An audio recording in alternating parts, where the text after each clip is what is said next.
That was rocking. That was like good. that. I kind of wanted to play that again. Good evening and welcome everybody to the Ham Radio Clubhouse. Guitar Max would be Can proud you of play that. it again? I think So I Max can would finish be eating and light would my be cigar. proud. I saw you taking a bite. Like it said there was like 10, 15 seconds left, and Izzo just shoves Play it again. something in his mouth. I was like, dude, 10 seconds, you got to swallow that. We got to go live. We have a show to do. Ugh. That's a gut grenade waiting to happen right there. All right, I was just about to ask you, so we don't involve the entire stream talking about cigars. What are you smoking tonight? I bought another box of the Camachos. I love this cigar. It's a nice Nicaraguan, nice fill binder. It's a good cigar. It's a very nice cigar, and it's one of my favorites. And my humidor was running a little low. Passed a few out locally to some of the people who I work with. Just want because they, we do a local swap here every once in a while. And I looked at my humidor is getting pretty darn empty. It's sort of like the grocery store or the pantry. When the pantry gets low, man, you need more Cheerios, right? And, Life cereal. Let's get going here, Izzo. You going to say something, Shane? Yeah. Get you. What? Izzo, you got any WD-40 handy? I don't You do know. not what hear it it. No, is. you Yes, do. I do. I would not. I'm not going to go there. Do not make me. I'm not messing with you. 100%. Chat Do back not me up on that. Do not make me bend over right now and fix it again. I don't know if it's his fan or if it's his chair. I thought it was his chair because like every time he moved, his chair was squeaking. All right. Okay. I'll stop being Italian for a minute. That's not possible. Okay. So seriously, how's this? I'm sitting in a chair. Yeah, it's good. No, I don't know what it was. All right, Maybe it was a neighbor. Because Maybe no. So here's it's a what squirrel. happened. Maybe they were So making magic. Okay, so that happens. So for those of you Still who kind of know, cold out for that. I've had a fan issue on my stovetop fan. And nice, Mike. Excellent choices. So after the show, I waited for everything to cool down. Then 2 days later, my crazy work schedule, I pulled the fan out. Don't you know that fan? The fins on the fan were distorted. There was at least one, maybe two. So I had a contact. Wasn't quite tuned up right. Right, and when you need to have your fan blades adjusted, who do you call? You call the airlines. I call Southwest. I call Sikorsky. Listen, Izzo don't mess around. Neither does TC Fitz dropping that $10 super chat. There you go, brother. Thank you. So we don't mess around, as well as I don't want my balls being broken again. So, and sure enough, man, just by looking at it, so I can lie to you and tell you I went down to Sikorsky to get on dead-on balls, rotational flow for the manufacturer's specifications. I mean, I could tell you that, or I could just tell you, I just looked at it and I took a pair of pliers and I just kind of did it by my eyesight. And did you get it close enough where it would? Yeah. So right now I'm going to kind of hold my breath while I'm talking. Wait. Well, when your mic closes. Yeah, that's not possible. But when your mic closes, we can't hear anything in the background. It's only when you were talking that we could hear the little squeak. How about this now? That's what I'm hearing. It's your chair. That's what it is. I got something going on. I don't got nothing going on. No, sorry, Abe. That was last week. So we're actually talking about radio this week. So if you want to skip this episode, I thought the smoking egg was that joke. Smoking egg. I'll tell you what, he needs to come on tonight, and I don't want to hear he's watching the Hallmark Channel. You need to come over here and talk to Uncle Don. You need to talk to Uncle Don. Maybe we need to talk about some radios or something. Yeah. I may go back inside and get my Cobra 29 LTD. Let's go, do some 11 meter.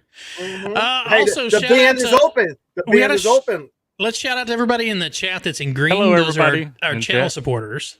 The channel members, thank you so much for being there. Four Wheeling Redneck sent his freebie, 3 months of being a channel member, and it looks like Chris W5BBM for 2 months. Thank y'all so much. That's awesome. We appreciate it.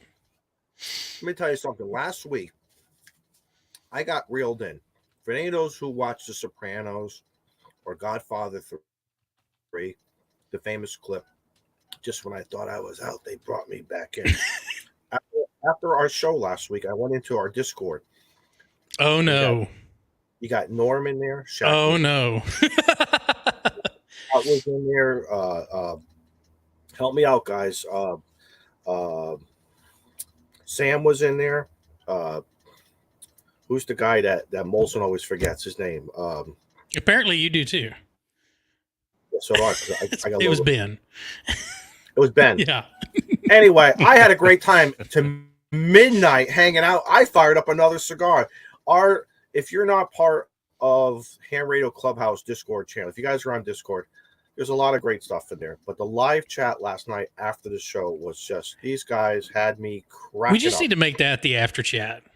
If you want to go in there and hang out and not now. Don't be talking about us now. So hopefully they're double timing here. Yeah, guess what?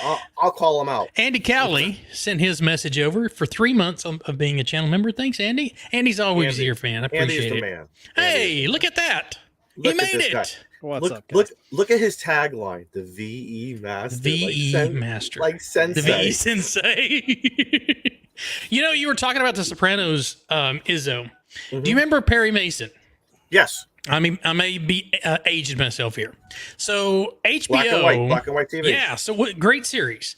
So HBO has kind of reimagined Perry Mason. Time out. TC Fitz. What the hell are you doing? TC Fitz, thanks, man. Nice. Thanks. Awesome. Okay, good. We don't have any pickle beer to chug. I know, right? I mean, I do have some hazelnut moonshine, but you know, legal, store bought. I thought you got to work tomorrow. I do. Well, I have a test in the morning. That's why I can have one beverage. That's it, and I'll switch back to water. One bottle. Okay, got it. No. So anyway, HBO Max has this new mini. It's not a well. It's a series, a TV series, and it's called Perry Mason. And season 1 was very good. And I noticed that season 2 dropped today. And before we went live, I was watching that the first episode of season 2, and it is just as awesome. So if you have a subscription to HBO Max or HBO Plus or one of those on your streaming, check that out. Yeah, man, I'll take you. Account share. Mine's so let me tell you what I did. Right. I'm That's very my bad for when it using comes the radio. to this stuff. There you go. We're all Hey, we're all brothers. So I get into these clicks of what I feel like. Thanks, watching. 45. Of course, and Evan, you're absolutely right. But guess what? We don't forget you, and that's what's important. And thanks for $10 super chat. Yeah.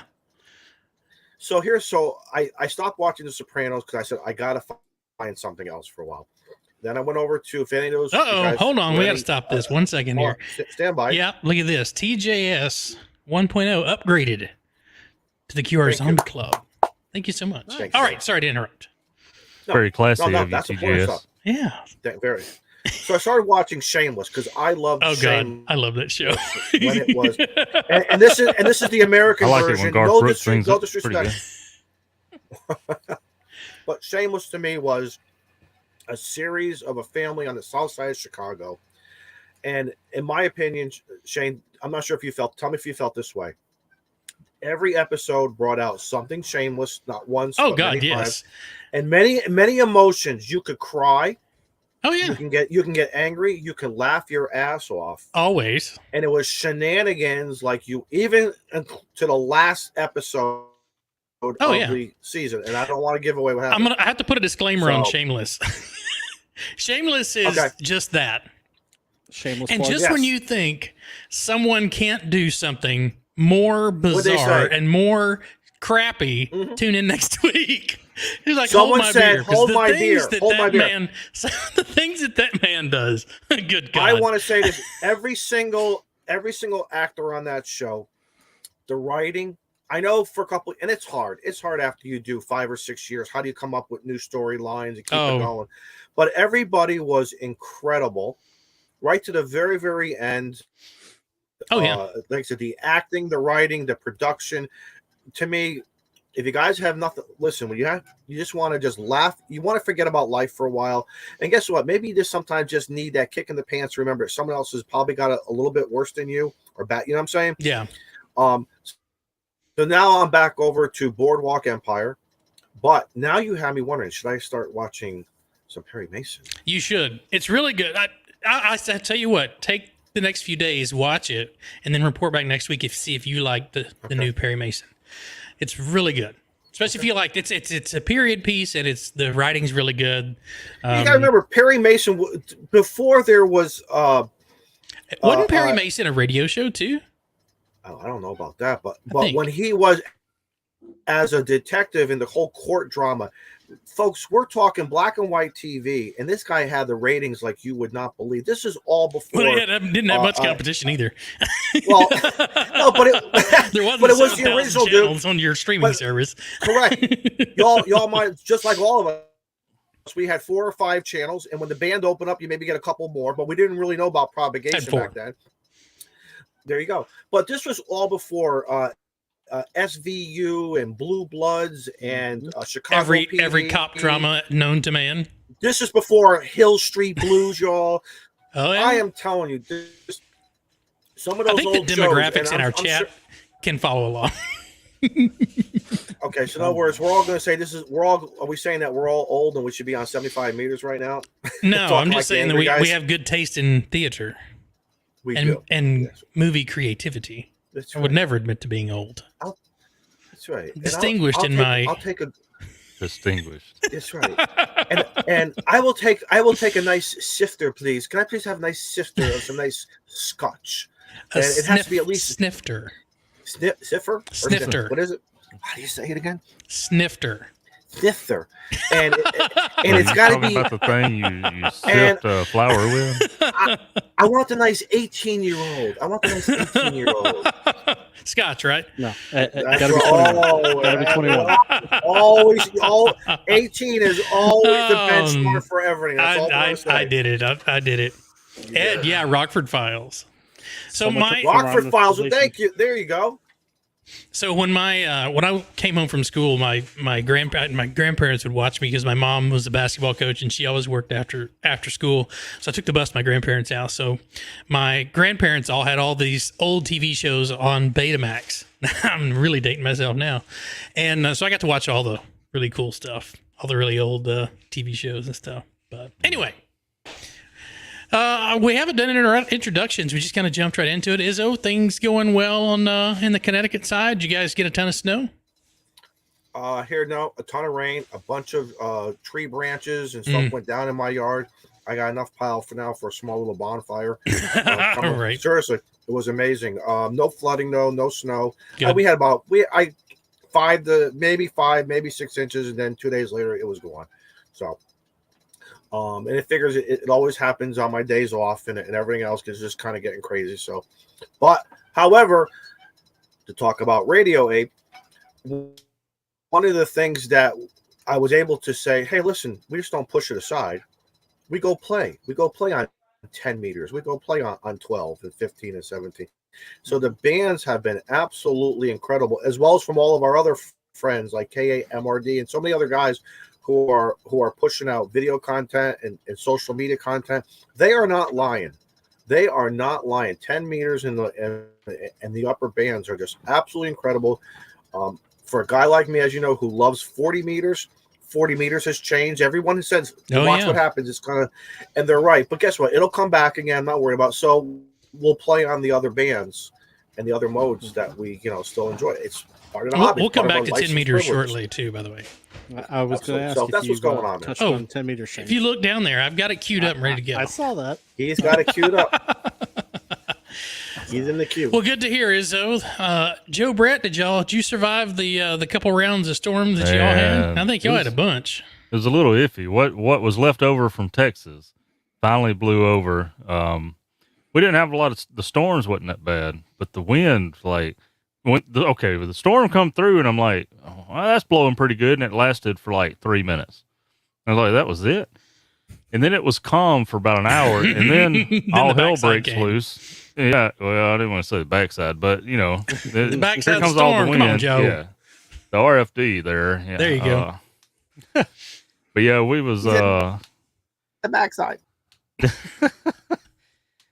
was crazy. We was getting calls about like there was one house fire alarm went off, and evidently they already paged that out and it was a false alarm. So I happened to walk in dispatch when everybody was getting busy, and I seen the dispatcher taking another call on, I was like, okay, well, I wrote it down. I'll head to this one. And I get out there and I'm like, so what was the deal? Oh, I didn't even page that one out. It's a false alarm. I'm like, oh, okay, well, I'm here. It's not burning. So I leave, and then I see the power company truck pull up to a house just down the road, and I look back over my shoulder like, well, what's going on there? They must have lost some power, right? And they had an entire tree through the back of their house. It was gone. I was like, y'all know anything about this? And, no, Nope. Our phone lines are down. Oh, okay. But Oops. yeah, we finally made it. But there was people with a lot of damage, plenty of sticks. Oh yeah, we had like I think here at the house, I was listening to shingles being ripped off the roof. Is I think one of the on Weather Underground, you can see all your neighbors' weather stations. Yeah. And the one next door had max gust to like 75 miles an hour. I was like, whoo. It's like, You mentioned that. I put. Go ahead. I looked up. I looked on the balcony because I've got a 10-meter dipole up on the balcony, and I was like, "Well, if it can survive this, I did a good job." Yeah, It's still up. It hadn't come down yet. I don't know if it stretched a little bit from being slung around underneath there, but we'll see. yeah. I think I need a. No problems if you get your pole stretched a little bit. Don't worry about it. That means I got to trim them down. 80-meter loop needs a little tightening up now. It's got a little droop to it, but my dad was like, "Well, your tower's still standing. If it made it through that, it ought to be all right." Yeah. Hey, Joe, serious comment. It's funny when an antenna droops, because sometimes I think we ourselves individually, sometimes we become these perfectionists that I got to have, Gotta be a straight line, zero VSWR. The antenna's got to go high straight. It is amazing how when an antenna droops, yes, it does change the performance. We're not going to get technical here about this, and it's quite possible rather Okay, that Joe. you now have. Yeah, what happened, bro? You all right? He dropped the 10 cup. It's okay. He I freaking dropped the drooped, red didn't cup. It's nice. he drooped. Now you have a lower takeoff angle, and Yeah. The only thing that I'm not concerned about a little droop in my wire, but what concerns me is Someone the wire, clip that audio. I'm not concerned. the part of the wire that's going across the driveway. that's a meanie right there, folks. me. I finally I was not convinced. I've been saying it's 20 feet off the ground. Now, I know the feed point's at 25 feet because it's easy to measure how high on the tower by measuring the sections. Right. But I'm like, man, that cannot be 20 feet above my driveway. So I get the tape measure out, and it was windy, and you know how that works. But finally, I got it, and it's like 13 feet. So what's the minimum height of utility lines? They cannot be below 13 feet because, big trucks and stuff. So I got to try to keep it above that for when the UPS or FedEx man whips up in here. Don't take the tower down with him. 13.6. That's the time magic frame? number. No, 13 foot 6 inches. That's the magic number. I thought it was 13.8, but okay. Maybe it is I don't 13.8. know what you're talking about. If you go, all of the big 18-wheelers are either, I can't remember if it's 13 or 6 or 13.8. It's been a minute since I've been up there. But all the bridges, if you have to have at least 13 foot. Calling Richard. I know, right? Where's Richard at when I need him? Where's Richard? And, but that's most all of them are like that. Yeah, something like that. So, guys, what did we learn here? If you got the droop going on, don't worry about it, man. It's okay. Just change band. 13.6 is John Seals. There you go, John. I thought so. Steve, buddy, how are you, man? Doing well. Trailer's Mike coming sounds along. great. Thank you. Voice Trailer's needs some coming work, along but good. the mic's great. My button doesn't work anymore. So, yeah. Thanks to a Windows update. But my Stream Deck stopped working. Uh-oh. Yeah, I'll fix it. I turned your volume up just a little And bit. you're Mr. IT. And you're Mr. IT. Thanks. Yeah, it is what it is. But You gotta change that VE master to IT master. No. We're gonna leave that one alone. Richard's in there. I see him. Yep. Trailer's coming along. We painted it this past weekend. It's at the sign shop right now, getting lettered. So The communication trailer for the club? communication trailer. Yep. Nice. Video. I'm assuming April. Okay. So, We could probably wait that long. I released my one for this month, so it may be an hour long, but hey. Right? I mean, we got you and me and Joe Brett all got called out for not posting videos over on the Coffee and Ham Radio show. Steve, I posted a video. I know. Steve, take your 10-minute video, speed it up so it's only in 4 minutes. Play it 1.25. I see Mike in the chat. Mike, if you want to come on later on and talk about your the experience you had on your live stream earlier today. Yes, Mike. Yes, let us know. We'll throw you the link. That'd be kind of cool because I thought you handled that very well. Anyway, sorry, Steve. Nope, you're good. I am going to throw a plug out Thursday, 1:00 UTC, March the 10th. POTA is doing an Ask the Devs live stream. Oh, cool! Saw that on social media. This is going to be great, guys. I know I saw Matt in the chat there, so I'm going to go ahead and say, go crash his stream. Have fun. I'll be there. And guys, let's all be gentlemen. This is not about complaining. This is about asking appropriate questions, right. And So. Matt's here. Yes, he is. Matt's good people. I like him. Mike, yes. I'll throw you the link at about 45 after. We'll carry us to the top of the hour. All right. Anyway, that's all I've really got going. I've got family coming in tomorrow. So my plans for what I was going to do the rest of this week are shot. I've got a station that I got from a Silent Key that I'm going to go through and then take it out and set it up to at my buddy's house who just got his general. Nice. And he wants to go for extra.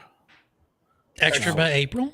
Well, if you look at the spreadsheet, he's already highlighted for getting his general by April. Oh, yeah, I saw that. So he's going to go for the twofer. Nice. Good job. Go for it. Yeah. If you could do it, go for it. If you don't make it, at least you'll know what you're... I'm sitting at about 68 to 69%.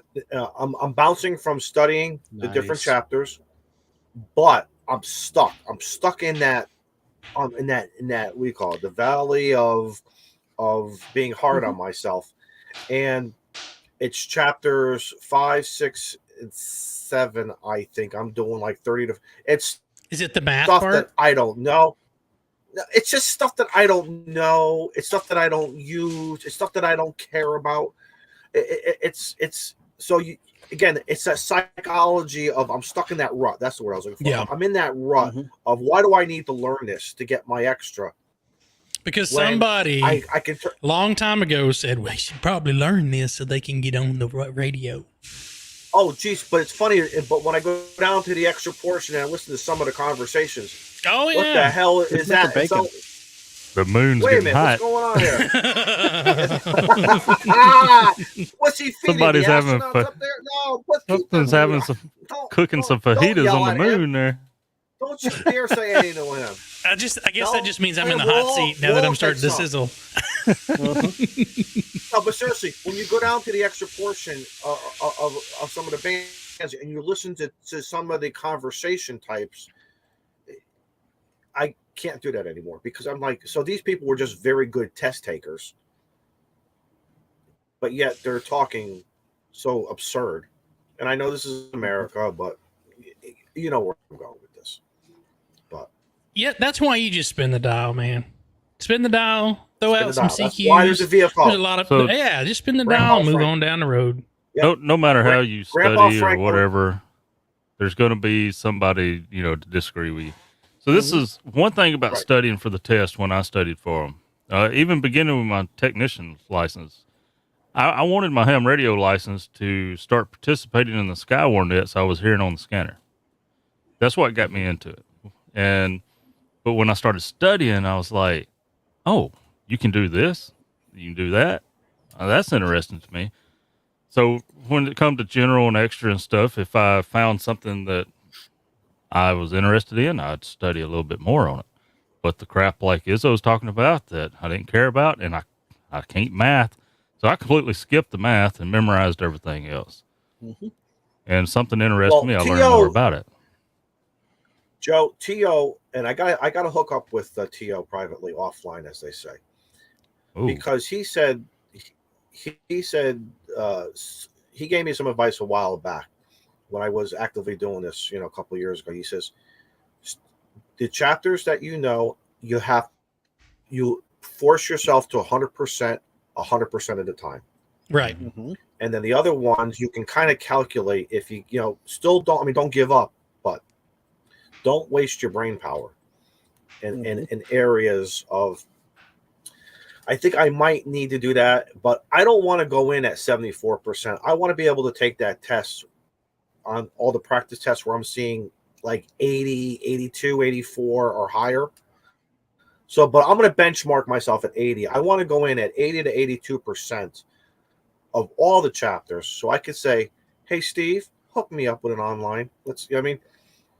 So, hey, today's March 7th. I'm not saying I got all the time in the world, but you got to stay on it, guys. You still got to study, 15, 20, or whatever you decide to do. But yeah, absolutely. I'm hitting the hard chapters now, but I'm also going back to the other chapters just to keep that refresher going of some of those, and learning about why something is good at moon at perigee is better for this one. I don't, but Matt says it best for those on the podcast. Matt says the extra test teaches you less than either of the other two, and they basically teach you nothing. So it's a license to learn.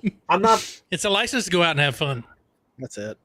And according to YouTube's new rules, we can't be dropping that F-bomb too much. Okay. Did we get in trouble?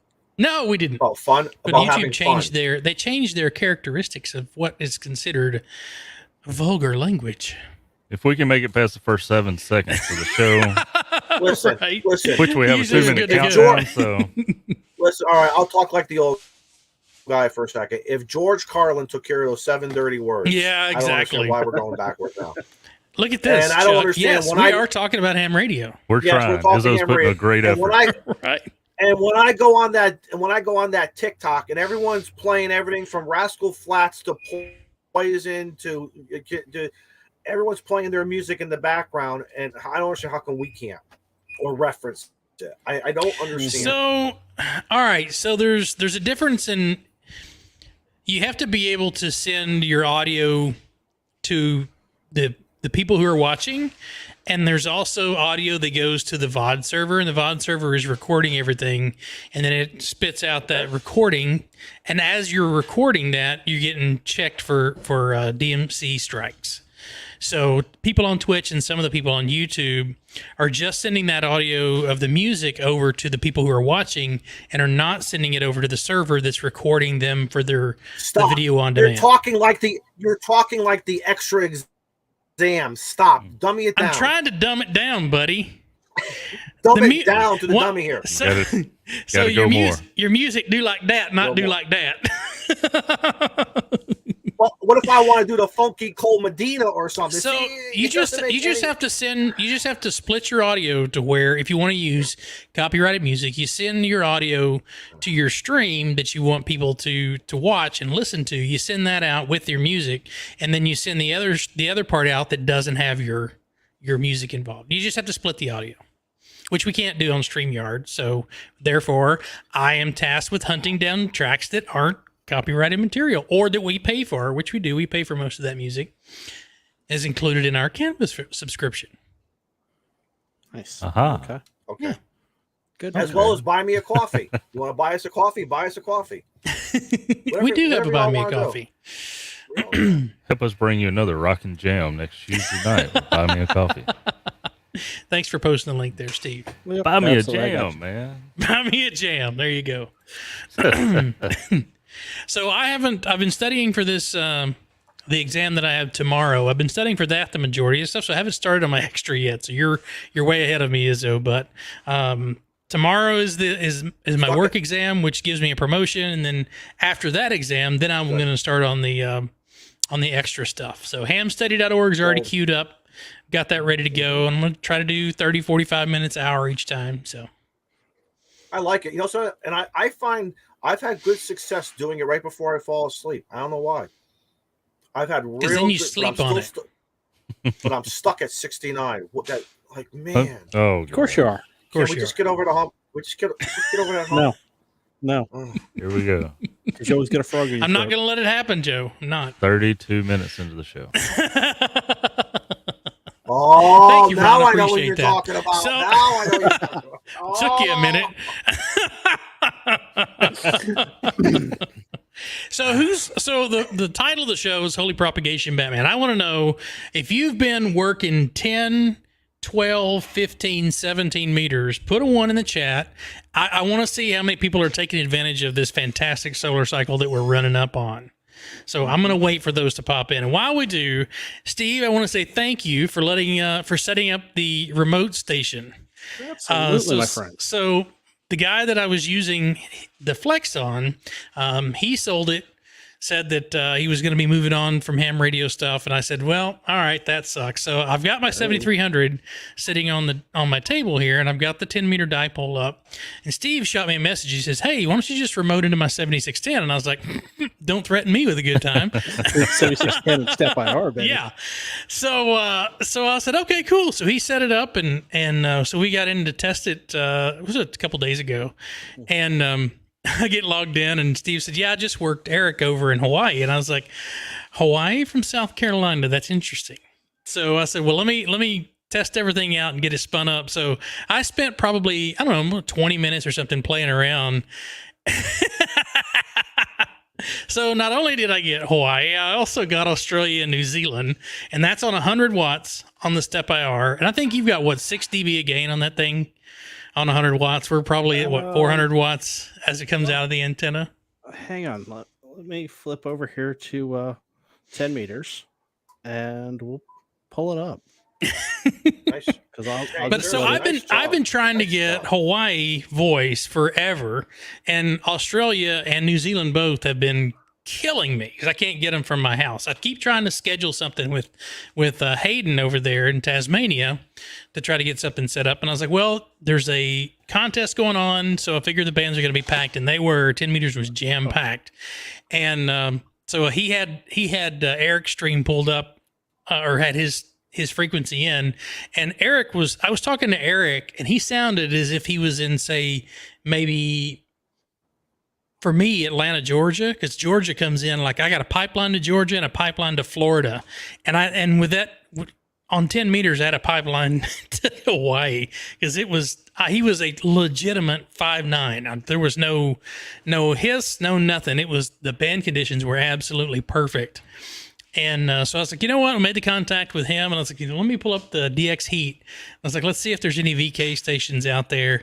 And so sure enough, this guy popped up, and I tuned in his frequency, and he was so loud. I don't know what he was running. He was probably running whatever the legal power is in Australia on a giant beam, because he sounded like he was in Georgia. So I threw out my call sign a couple times, and I think he heard me, but I was probably down in the noise. But the third time was a charm, because he came back with everything but one letter of my call sign, and we finished that queue. So I was like, okay, all right, that's cool. Guys, what was going on this weekend? Was it the DX AWRL DX contest? I think. DX, because man, Spain and all parts of Europe were coming in like Saturday morning, like 11 o'clock my time. Yeah. Oh, it was like fishing without putting bait on. Man. Yeah. And I was just running like 8 to 10 watts on that 705. Just Shane, that was pretty cool and all, but remote radio is not real radio. I'm transmitting from a radio in South Carolina. You're transmitting from an internet connection to a radio. No. The only thing that's going over the internet is my voice. Oh. I think the Smoking Ape should actually weigh in on that topic. And that is 10.6 dBi of gain on 10 meters? On 10 meters. Holy cow! DBI ain't real either, man. It's a made-up number. That's like 8 DVD. See? There you go. So what does that math out to be? Bro, that's right. Thanks, Abe. Mapped out to be what? Yeah. So 100 watts on 10 with 10 dB of gain. It's what every 3 is. You double your power with every 3 dB, right? No, 6 dB. I can see Steve's feverishly Googling. 6 dB is ERP. This is what I do know. 6 dB is 1 S unit. Okay. So that much I do know. Learn that from Grandpa 100. Frank. Don't ever forget that. He What? said. What band was it on? 10 meters. 10 meters. That's right. So 28 It says megahertz. it's a little over 900 watts. What kind of coax, Steve? What am I running? LMR 400. Yeah. And That's what's the dielectric? And what's the dielectric, please? How long is the transmission link? Transmission that? line link? 100 feet. Transmission line 100 So feet. Matt says double the power at 3 dB. at 3 dB, which is a half. And see, I have S to unit, use so there you DVD for this calculator, not DBI. So we're going to say 8. Uh-oh. One of your entries is not valid. Uh-oh. Uh-oh. He done made the calculator mad. I got you. That Texas Instrument now is.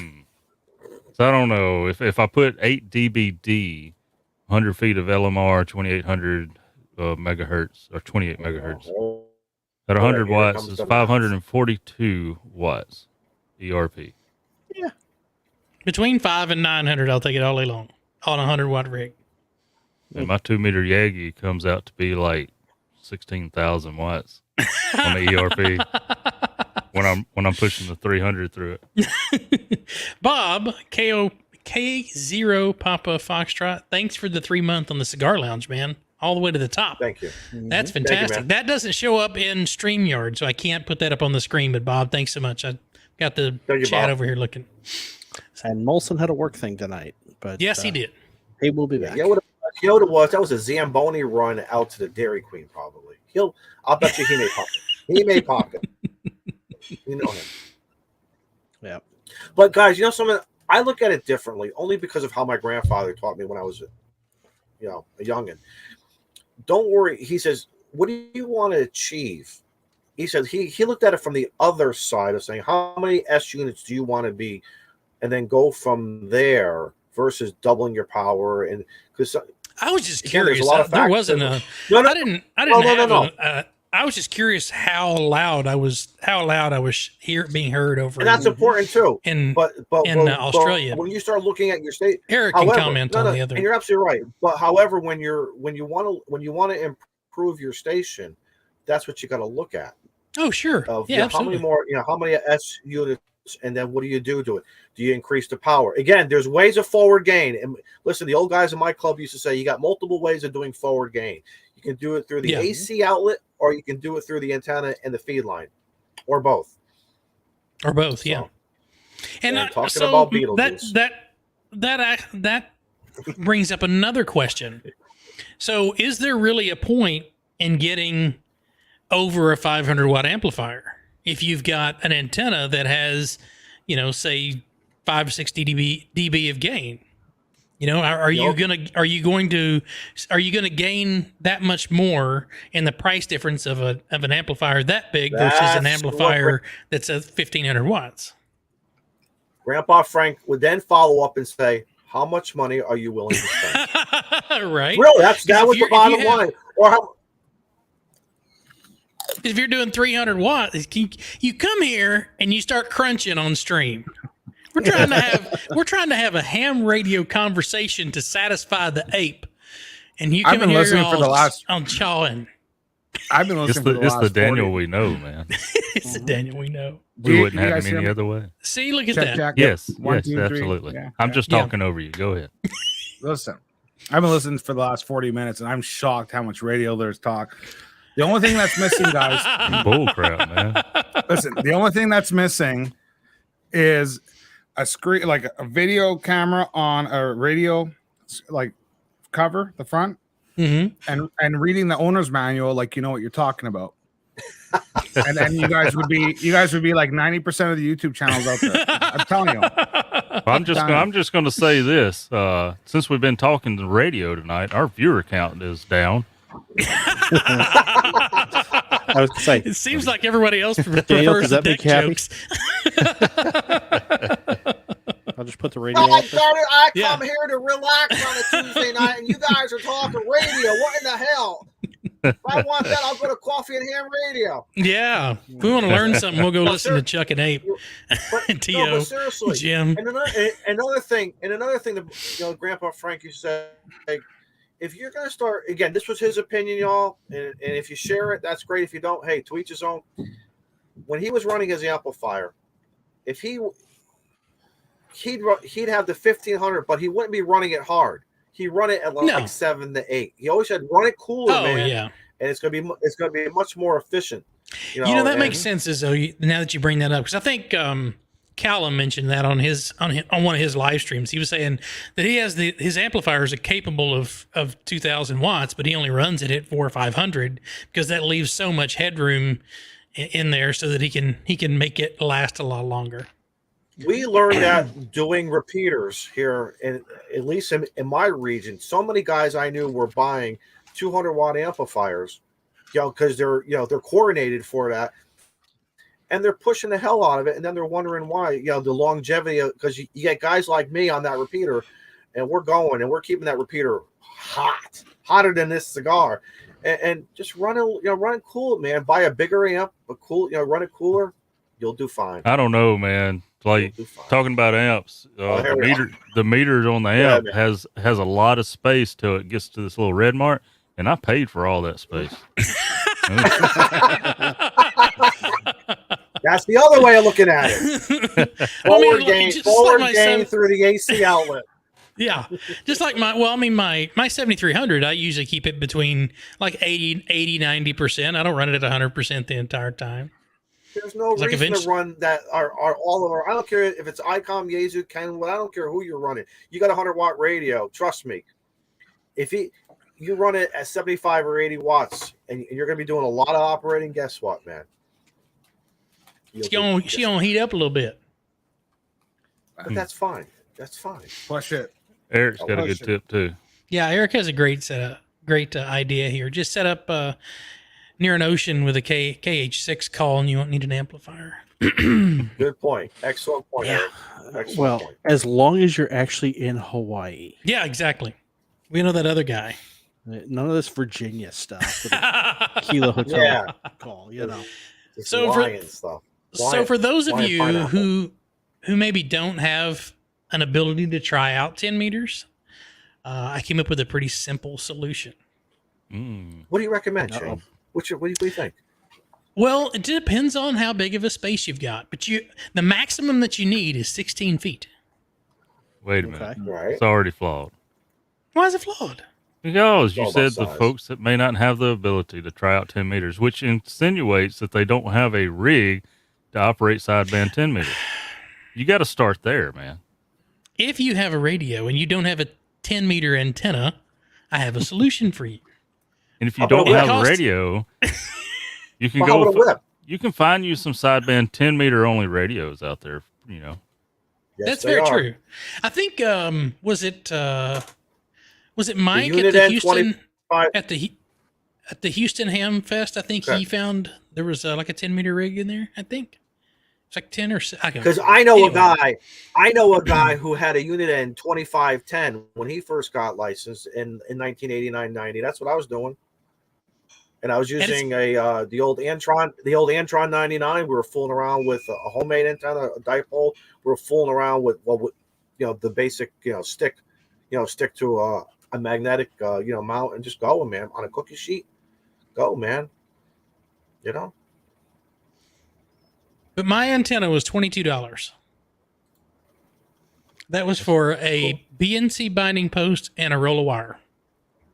There you go. That's all you need. And you can linear load it if you want to, and then you can make that 16-foot antenna 8 feet. So that's it and if you want more info on what I was using, just shoot us a message and I'll send it over to you. And then the Smoking Ape has a great video on a 1-to-1 choke that I would suggest putting on it as well, using a toroid and a 3-foot piece of coax. You wind it up. We got those Google toroid designs are amazing. Listen, it's still attached to the radio, but yeah. I just posted. I just hit Matt's there on the bottom there. Hack 2 inches off the 11-meter mag mount. There you go. Hey, man, listen, a CB 102-inch whip will work great right now on 10 meters. Right? I was gonna say if you want a cheap kit to build a 10-meter dipole. Oh, that's right. Came 22 for ACK. bucks. See? $22, and it's already got the 3D printed parts. Everything's ready to go. Dude, So no excuse. for No for excuse. $20 plus a little bit of shipping, or if you're on Prime, I'll send the links on Prime. But for $20, you can get out and have fun on 10 meters, and it's fantastic. It's a fun band to play on, and there's hardly any background noise. It's quiet. Yeah, I like it. Listen, guys. We like to have fun with all of our brothers, but I say this very sincerely. Between the KM4 ACK, the Coffee and Ham Radios antenna, the Atom K6 ARKs, guys, you got options out there. Oh. You guys got options there. Don't be afraid to experiment with a piece. And so, what if it's longer? If you're going to use a tuner, but if you want or something resonant, snip a little bit at a time. Everybody will tell you, measure twice, cut once. Don't worry about it. Especially if it's speaker wire. Who cares? I've cut it 3 times. It's still not long enough. Better go see a doctor, my brother, or else a good rabbi. I don't care. Get it done. It'll work. There's Eric's Hawaiian. Yeah. So those antenna. of you who made contact with Eric, that's what he's talking to you on. And I believe that's the Coffee and Ham Radios. That's their linked dipole. Yeah. Look at that. Look at that. Uh-oh. Coffee and How Ham do I Radio. Thank you, guys. Freaking go sideways. There we go. So what's I see the yellow, but then there it is. There it is. Yep. The feed point at the top. Aha.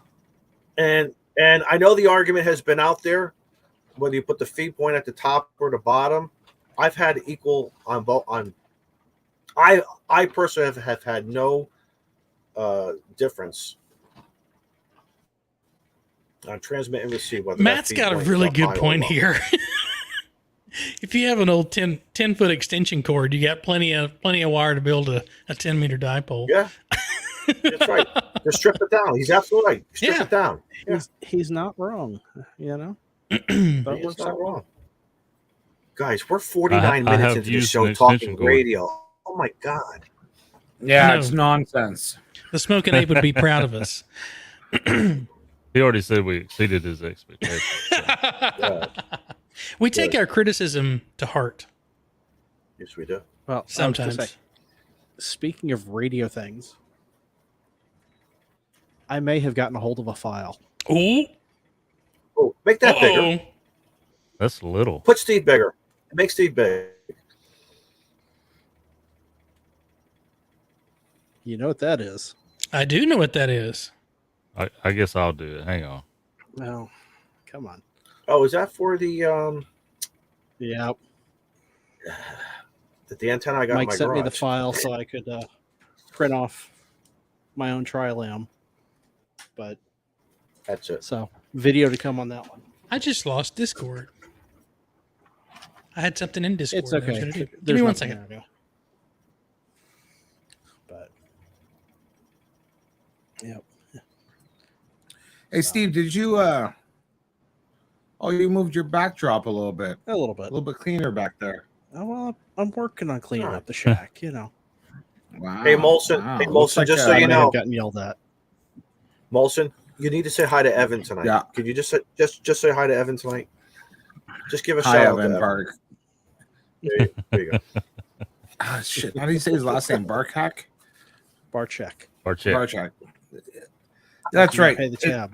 That's right. He spelt it Hey, wrong. It's where's supposed he to be- live? I'm Where's going he to tell live? you how to say he lives in Texas. I'm going to tell you how to write your last name. There you go. There you That's go. There you go. Barchek. Barchek. Okay? That's how you spell it. So, well, guys, I'm happy to be here. I've worked 17 hours today, so I'm very happy to be here tonight, but I might fall asleep once again. So, Scout, damn you. we'll see. We shall see. It may or may not be under the desk. I have so many stories, but I don't know what I can tell you guys. I thought you was talking about under the desk stories. Huh? Oh, whoa. Whoa. Hey, that's for the noir show. No, not those. That's for Not the those. Okay, kind of Discord. stories. so After show. apparently my Discord is corrupt and I can't use it anymore, so I'll fix that later. If someone could send Mike the link in Discord. Got it. Okay. All right, Molson, are you wearing shoes tonight? No, and I'm telling you now, I came All right, home. tell us now. Telling you right now. I came home. I was eating supper like 10 minutes before the show. I'm like, crap, I forgot something. I had to go back to work. Walked Jesus, in. son. I took off my shoes, and it's the worst smell in the world. So I'm not wearing shoes right now, and it ain't pretty. Just At saying. least you're All honest. Hey, I'm transparent here. Can I tell okay? you what to do? Listen, Oh, God. listen. I don't want to turn Overeaters. this into 75. I don't want to turn this. No, even I'll tell you what. I don't want to turn this into 75 meters, but we do promote, good health and share ideas, because we're all men. Oh, please tell me more as I eat these Doritos. No. Turn on a warm bath and throw some Epsom salt in there. Hey, that And stuff your works feet wonders. Your feet I look- are so important. They are like the tires on your vehicle. They're like the tires on the Zamboni. That's true. It is so important. Take care of your feet, guys. Add a little Epsom salt every once in a while. That's all you gotta do. I just saw that comment from Abe. Ape, Oh, yep. Ape is great. Ape is great. What the hell? That's great. His toenails Oh, are so God. yellow. I can't believe it's not butter. Now that goes back. That commercial talking about. See, Ape is maybe not as young as we think he is. See, that goes back. See, Scott is saying, Molson Daniel toe jam. I'm going to tell you a secret. If your diet consists of 30% maple syrup, you can sell that toe jam for a high dollar. I'll tell you that now. Yeah. Just saying. The guy waving a cigar around is promoting the healthy lifestyle. Gotta love the Clubhouse. Let me tell you something, Scout. Let me tell you something. Eventually, we're all going to go to another platform other than the human life form that we know. Whatever your beliefs are. So here we go. You're going to tell me if I was sitting here with yogurt right now, that's going to promote my longevity? Hang on, let me go get a beer. Exactly. I don't know. Mike, whenever you're ready. I show up and the show goes downhill. Oh What no, the it hell? was already there. What the hell? What the hell? Norm's here. Look at Norm is here when he says my toenails cut through my socks. Should I cut them? Yes. You went past the barrier. No. No, when they cut through your shoe, that's when you need to cut them. If he cuts his toenails, there's nothing to fill the hole in the sock. No, man. Listen. How do you all get in bed with your women and your toenails are? Come I came on. back to a very I different know. conversation.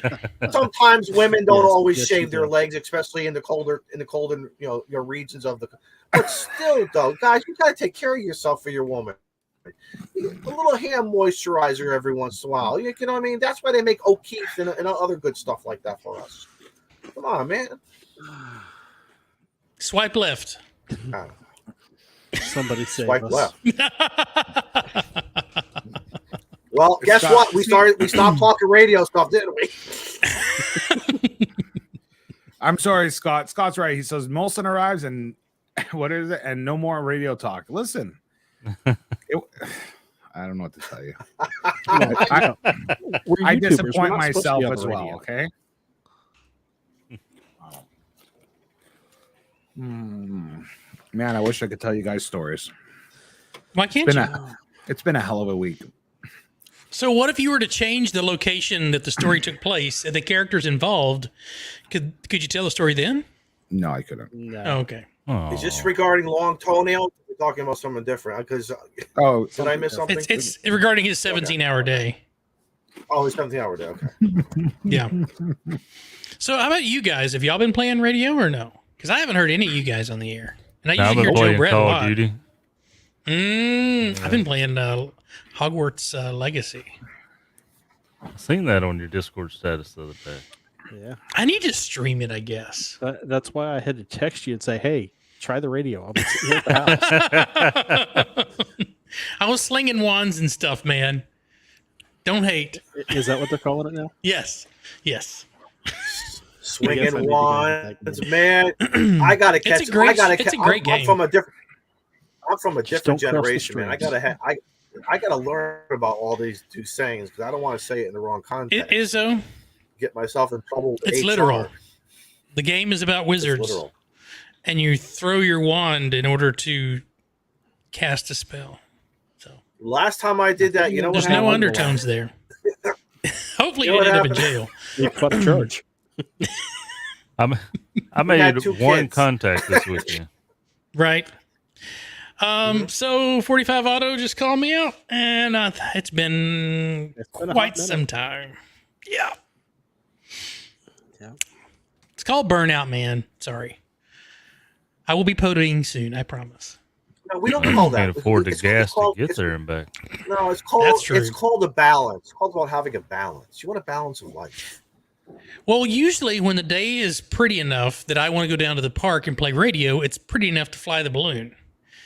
So Right. it's like now I'm playing a guessing game of should I go fly the balloon? Should I go play radio?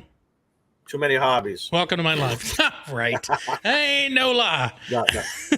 You know what I'm getting psyched for? It's staying brighter longer. We have the time change Next here week. across, and we support it. Hey guys, seriously, don't forget, change your smoke detector batteries, check your dates on your carbon monoxide filter.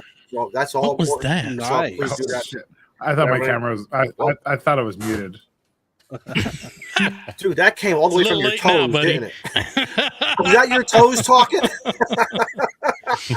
When your toes start making that sound, what does that tell you? Yeah, I don't know. So I'm just waiting for some nice warmer weather on my days off coming, and you know so. So I found this really neat thing called Easy Map Maker. Oh. And you guys know I'm on this Explain. hunt to, well, I want to activate every park in South Carolina, right? You know? Right. You know, Absolutely. don't you know? So I came up Whoa. with the blue dots are parks I've already activated. The red Wow. dots are parks I need to hit. Wow. I'll Steve, let you where did you guess find where this? I live. Yeah. One of the guys posted it on Twitter. And from there, he sent me the link.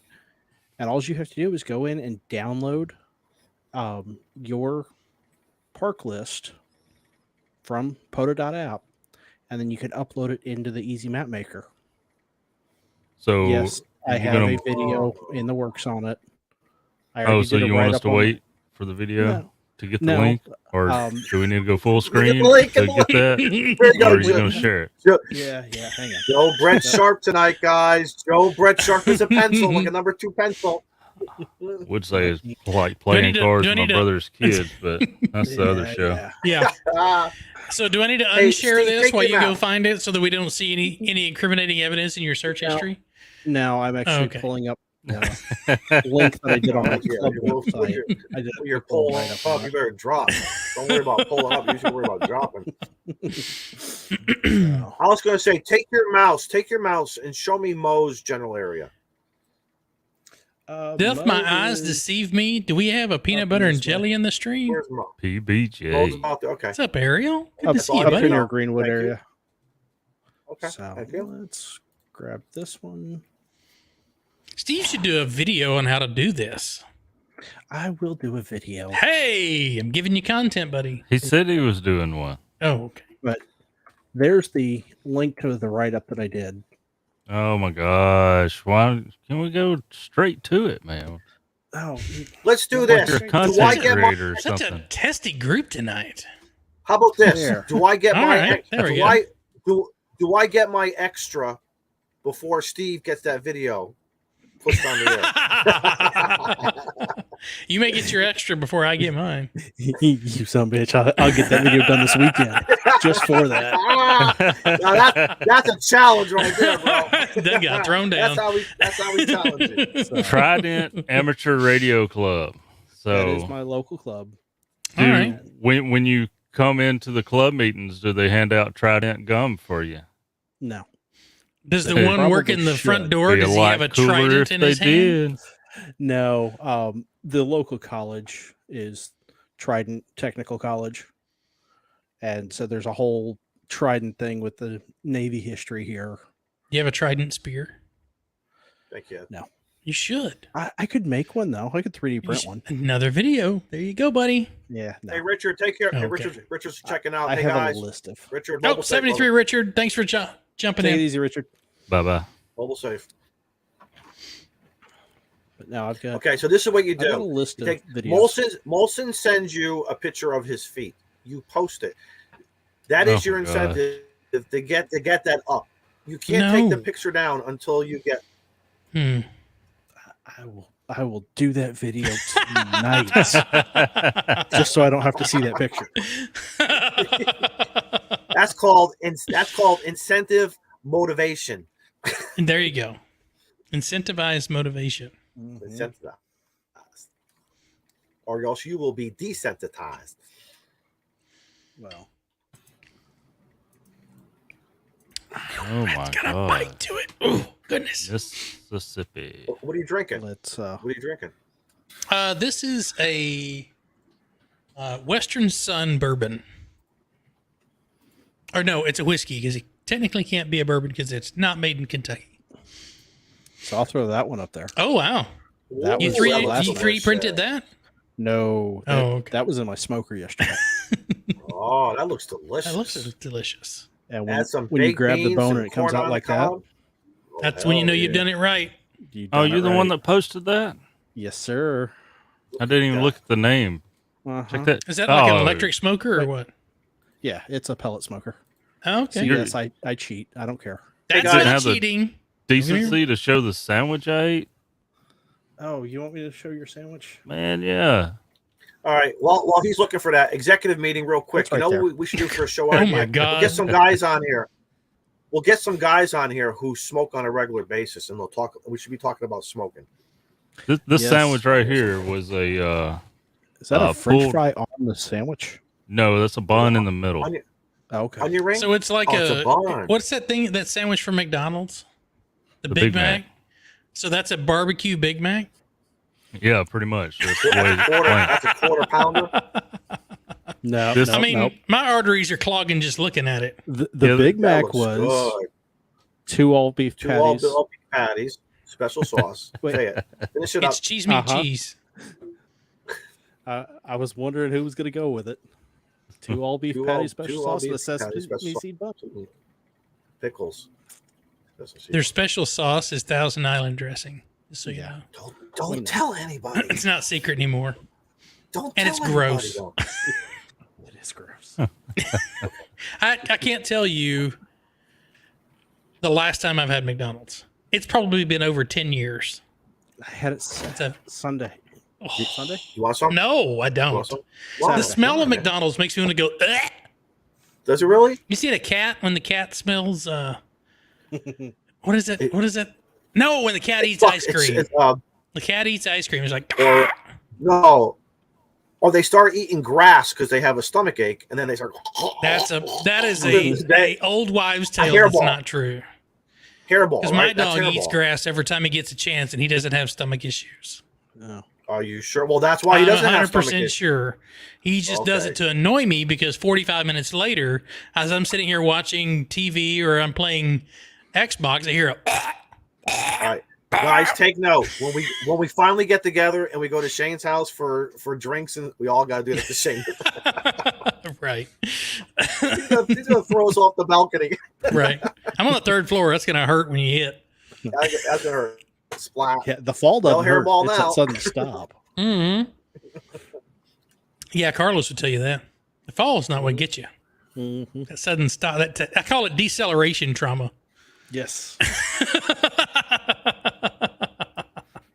I should have saved the website. Speaking of Carlos, I was on one of these surplus websites. One was out in California. The other one was out. It was down in Florida, and under miscellaneous items, they were selling parachutes. So of course, I got very excited. Did you the buy guy was one? scared of heights. No, the Oh, diameter okay. was only 3 feet. I'm like, what are you going to do with a 3-foot parachute? With a 3-foot parachute? What are you going to do? Jump off the deck here at 2 feet? I think someone runners knows, what use do you- those for resistance. Honestly. Yeah. Resistance training or something? Yeah. Hold on. Let Resistance me pull a training. picture of it. Pull it up. Get it up. Huh. It's very personal, There we go Don. again. There we go again. Come on. We're all brothers here. Cat parachuting, Ron says. Yes, it could be. I mean, clearly I don't run, so. Yeah, me either. Back in the day, we used to run away from things, but Yeah, the only time I run is if it's something's chasing me. yeah, long barrel, and he's yelling at me. Share screen. You done. Mm-hmm. I don't see nothing. Calling Hold the IT guy. on. There it is. See? Okay, Right there. relax. There it is. See? It's a running parachute. So that's probably what they're doing with that. Oh my! I mean, that looks like a lot of work. We can't just use a pillowcase, No. a tarp, For No. one, A you got glad- to run fast a enough for it Ziploc- to be effective. right? Yes, thank you, Joe. Wait a minute, This is Joe. why You saying I'm slow? So do I I'm need a bigger saying- I was parachute gonna say- so if I run slow? I might be able to get that parachute open for about 3 feet. Right. listen. Our We're not going parachute's to going do. to sit in one spot. We're not going to do algebra here to find out how fast does it take, or how long. What's the you're right. airspeed velocity or air Yeah. whatever velocity of a laden swallow? Swallow. Mm-hmm. Only if you're wearing your running shoes.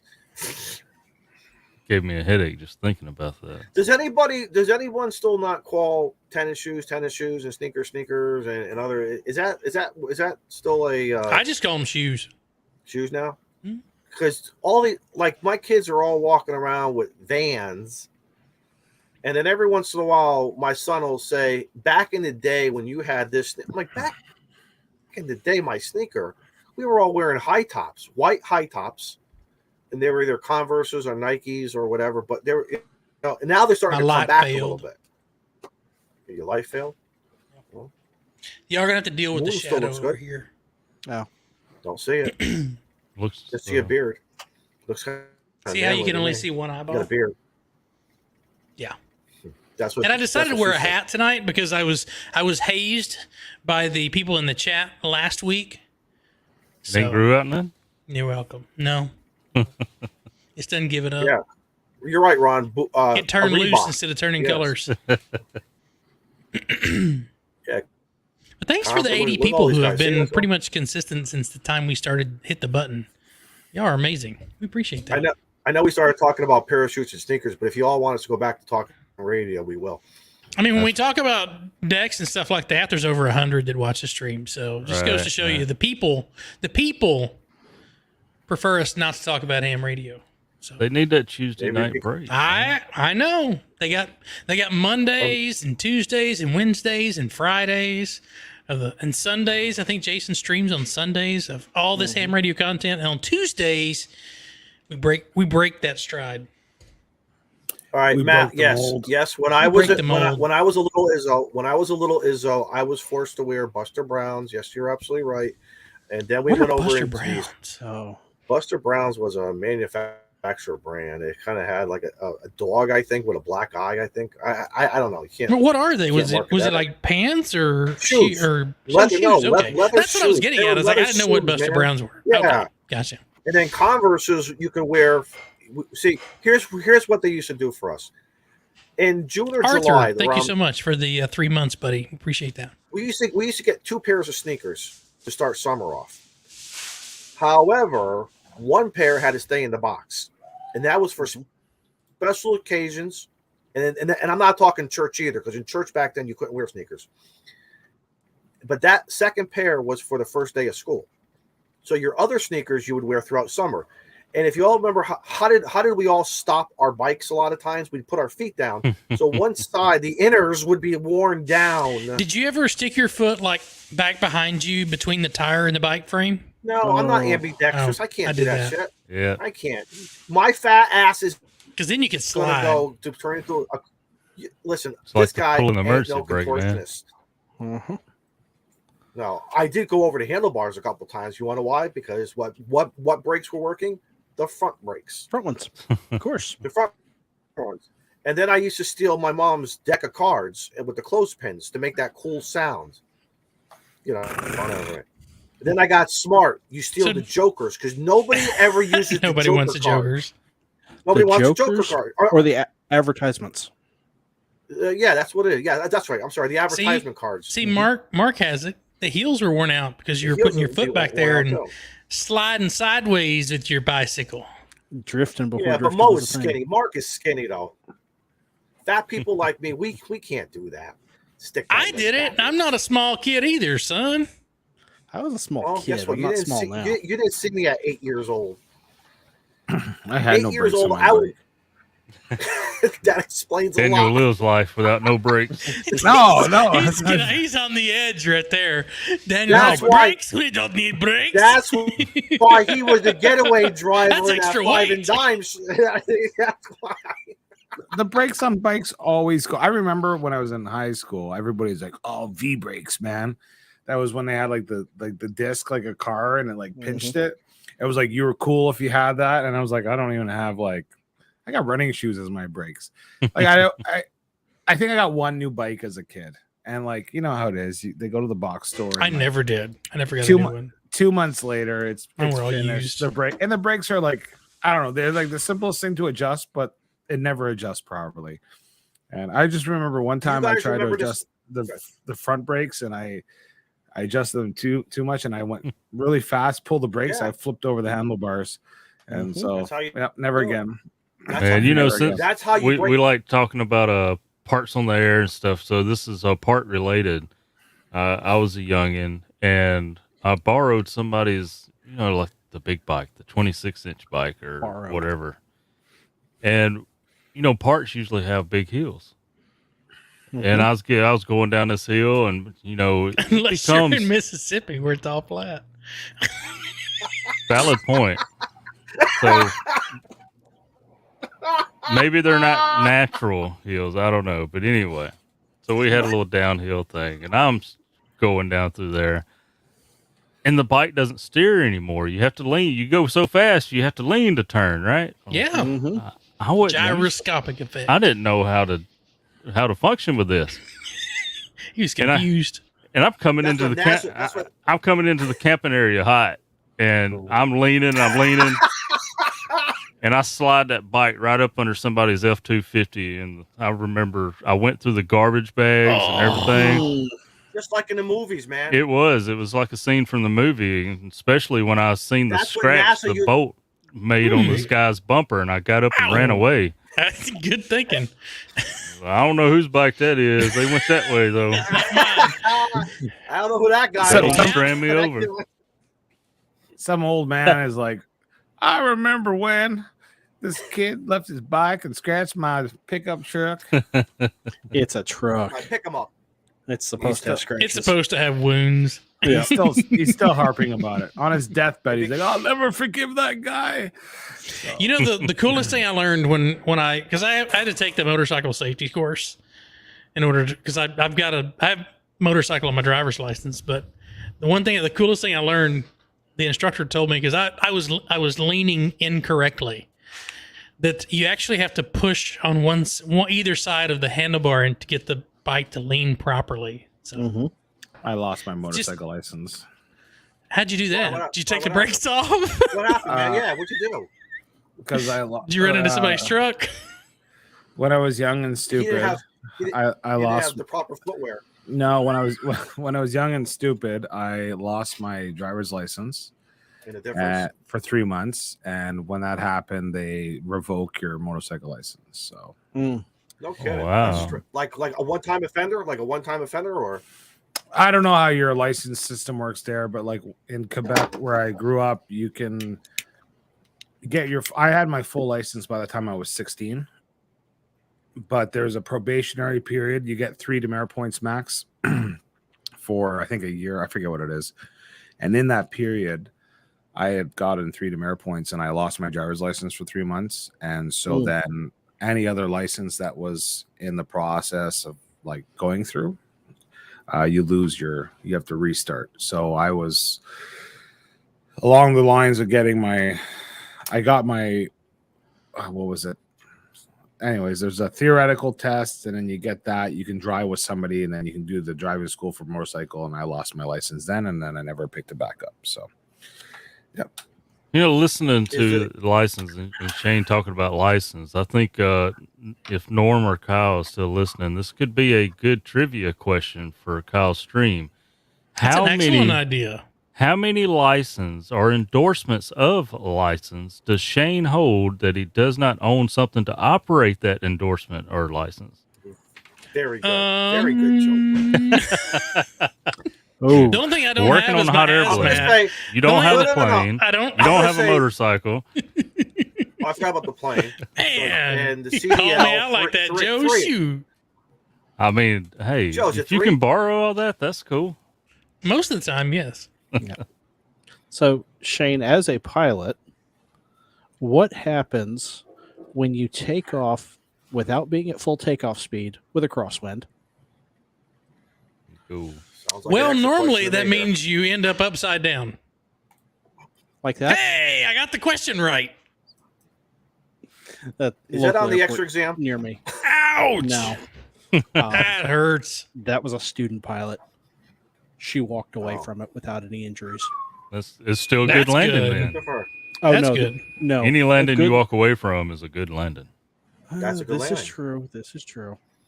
Some cost more than others, but Any Well, landing that's you the can use truth. the airplane after is a great landing. Yeah. Ed, good night. Lawnmower asks if in Canada driver's licenses are administered by the provinces. Yes, but they're And does it vary transferable, by? Does it vary by? Is it like? Oh yeah, so vary by- Quebec's vary per province? Quebec's. I think Quebec is the easiest, like the least amount of steps. In Ontario, it's like your G1, your G2. I don't know what my kids have to go through, but it's a longer process than when I got my license. It was faster for me to get my full life. So like in Quebec, I can go at 15 and a half. You can go to your theoretical tests and you could get your learners, which you have to drive with somebody for a year. And if you take the driver's ed course in person with 30 hours of driving, The you can permit only- was a year. Mm-hmm. Holy Yeah. cripes! and it is. Wow. here now. They should do that here. but if No you They wonder take do why- now. but at that time, if I took the driver's ed, like there's a theoretical part in class, and then you drive with a driver, for 24 hours, something like that. Then you can get your full license in 6 months. Now, when you get your full license, there's no restrictions, but you have 3 demerit points max. And so I did that. But the day I turned 16, I got my full license, and I took a road trip with my girlfriend to Toronto. So like it was 6-month process. 16 years old, boom, I was on a road trip. And Did it's- her I father think know it's a about it? year. Yeah. I think it was a year. I forget if it was a year. Listen, it was like 20 something years ago. So I don't know. There's, I think it was a year. 2 seats Now on the it's changed. Zamboni. There's 2 seats on the Yeah. Zamboni. Yeah, there's the drivers, and there's a little flip down, person Jump to join seat. you. Jump seat, yeah. So, anyways, that was, and in Ontario, it's like I don't know, you got to like sign your liver away or something like that to get a license. So it's quite, They don't want no one driving. huh? If you said you have to sign your life away. They don't want anybody driving over there. Insurance in Ontario is All right, like sir- car insurance. If you're a male, All right, serious 25 question. and younger, you can't afford car insurance. Oh yeah. All right, 2 quick questions. Molson, do you find in Canada or the provinces where you've been, who has a heavier foot, women or men? Oh, I don't know about that, but I know that Quebec drivers are aggressive and fast. Ontario drivers are stupid and dumb, and I don't remember the rest. Vancouver is like there's no rush. You go to Joe, is that Vancouver- your Geordie LaForge impression?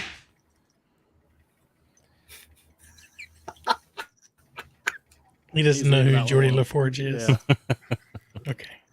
Yeah. Okay. Vancouver, it's like there's no time, so that's like just above Seattle. In BC, all of Mhm. British Columbia, it's like you wouldn't know the clock exists. What do you Like, mean? it's They're not. Are they just driving fast, but carefully fast, or not as reckless? No, there's not a care in the world. There's no rush. Really? There's no rush. Yeah. So you see Now, a car in your rearview mirror driving crazy, and you start taking bets on what the license plate is when it comes by. It's like, I knew it. I knew that's where those from. We do it. We do it here. They're all racing to go to that casino, or they're racing back because they're running late. Now, sir. Okay, then Molson, do you have to for the snowmobile special endorsement, special license, or if you have a regular license, it just covers it all? Your four-wheelers and I think snowmobiles is just you have to get it plated and you have to have your regular license. You have to have a license for snowmobiles? And A lot of places you do. A lot of places you do. Wow. Yeah. And you have to It's get just like a jet ski down here, personal you have to watercraft license. You have to have a license for that? Yes. Well, in boater's places. license. Boater's license. Listen, Yeah, that's why Texas is so much better. some of the there's a lot like brutal deaths are snowmobile accidents. Those things can boot it. Like they are fast. Mm-hmm. And they're heavy. they're brutal deaths. Well, They are yeah, you brutal. got 2 razor blades up front and a chainsaw behind you. No, it's the tree that you hit that you have to worry about. Like that's serious. Again, the sudden stop. It's the sudden stop. It's really sad. But we had a guy on a 4-wheeler just down the road pass away. There was a gentleman. He was booting it just because we're on a gravel road at the end of our road last summer. Guy was booting it down the road with his friend, lost control, hit a hydro pole, snapped the hydro pole. The guy died on the scene. And That's very tragic. you got to be careful. sorry. Like a lot of times, like I remember when I was younger, I used to fool around on the 4. I used to like go super fast down a dirt, like laneway, hit the brakes and turn the handle and do like a skid out. ATV? You know, where you like, yeah. And there was one time I did it, and I just kept on I kept on going faster and faster and seeing how fast it could go. And like, I don't know what it is. You jam on the brakes and you skid the back end around, And one time it flipped. We used to call those a cop slide, but And it flipped. The 4-wheeler flipped over on top, and it just went over me. I must have been doing like, I don't know, 80 kilometers an hour, somewhere around there. And it didn't land on me. I was super lucky, but we do stupid things with those. We have fun and we forget that, we're just human bodies with no protection. And we used to take the lawnmower. I used to take the lawnmower. We take the blade off because you saw it in Smokey. You saw it in Smokey and the Bandit. What did he do? He crossed the highway, and then you see it in Starsky and Hutch. So I was taking look at that out of the Cameron. Cameron. Thanks so much, buddy. Speaking of the North Country, yeah, tower climber extraordinaire. There, and if you get stuck in a ditch, you call him. Right? Thanks, Cameron. We appreciate it, buddy. And if you need a cop, thank you. Call Joe. You call him. I'm not on call. So I was taking dirt out of my mother's garden. My mother swore that there was some type of woodchuck or some big ass animal digging in her garden. Guess who it was? It was this guy. And I was taking dirt and spreading it, especially when we got this brand new road. Our street got newly paved, and we were throwing dirt, and we would race down the hill on the lawnmower, hit the brake, and just try to make it. But maybe I was too fat. I don't know. Maybe I didn't pull. You were living on the edges, though. Yes, I was. But I wanted to make that lawnmower do that skid out. Cop slide. Cop slide. Like I said, Smokey and the Bandit. Here we come. Have you guys ever seen those little pocket I did that too bikes? when I got like 16 wrecked vehicle. Not cool. You guys What ever kind of bikes? Pocket bikes? those little pocket bikes? You guys ever seen those? What's a pocket bike? They're like little miniature motorcycles, like literally, like I don't know, maybe no Mini more bikes? than 3 feet. We had what's called mini bikes. like mini bikes. Like We had mini bikes that were Yeah. powered by a lawnmower engine Yeah, mini bike was classified anything or a under, moped. I think, No, it's not a moped. It'd be a mini bike. anything under 90 cc's. Anything under 90 cc's, and you had to be No. vertical. Okay, what are we talking about then, Wilson? I mean, like just a little bit wider than your chair, like 30 inches. Like Yeah, We that's- see you, Mike. Got you, buddy. The most recent ones I seen was made by a company called Razor. Okay. The scooters, Razors. They were, the they were self-propelled so, scooters. I stopped a guy on one time. I couldn't believe it. I was like, was he racing under the influence? The one and only time he ever wrote a ticket. he's riding through town. This thing is so small. He's like crouched over holding the handlebars. That's it. His knees are up to his ears, and he is just scooting along. But they I'm move. like, yeah, I mean, Sheriff Andy Taylor to going to work. So I was at one day. When I was in Montreal, some guy brought one to work, and at break time, we were booting around the parking lot, and you know the curbs that, like, you know, you have sidewalks and you have curbs. They're maybe about 6 inches wide or something like that. We had 2 entrances in the parking lot. Scooter talk with Molson. And there's about 50 feet. There's 50 feet of curb, and they were like, "I dare you!" So I would go on the road, do a U-E, and just gas, and I go up that curb and be bouncing, and you're like this. You look like, you know, the ape on, like, not ape, but like an ape on like a tricycle or something. You like look like a monkey doing something unnatural to a football. Yes, it's Again, so much fun. The 5 and dime. This is how the large for a monkey and a football is unnatural. 5 and dime. Yep. For the monkey or for the football? Both. So listen, you guys know me. I'm an honest guy. I haven't stolen. The only thing, I mean, I might have stolen a few hearts here and there in my time, but I borrowed some wood, and that'll really get you in trouble. Plywood or whatever. There we go. And and bricks or anything. And I remember taking bricks away from the above ground pool, and it almost buckled. And we would take the bricks or the cinder blocks, put some wood over the curb. And after watching Evel Knievel attempt his jump over, was it the Snake River? We said we were going to start jumping. And of course we were doing that, and that was pretty damn dangerous, because guess what? Your boys' area is unprotected. We didn't think of course you didn't. And how do you, because when you go to land, it's not the landing. Steve, what did you say? It's not the land. It's a sudden stop. Mike, give me a thumbs up whenever you're ready, buddy. Okay. I didn't have some. I know you're petting your kitty. I didn't want to. Nope. Look. I didn't want there to be any awkwardness. He knew it was time. He 86'd himself from the stream. What's going on, boys? How are we? Mike, how are you, man? Did you have any crazy rendezvous with a mini bike or a Razor scooter? Come on, it's Florida. It's Florida. He grew up in Florida. You had to. He's a Florida. You'll have to forgive me. I was putting some stuff. I've been sitting on my porch the whole stream.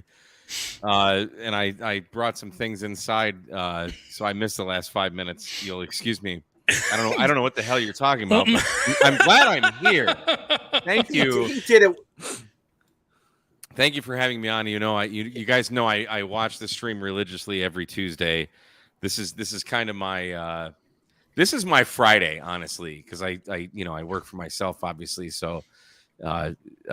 Every Tuesday I make it a point to get on the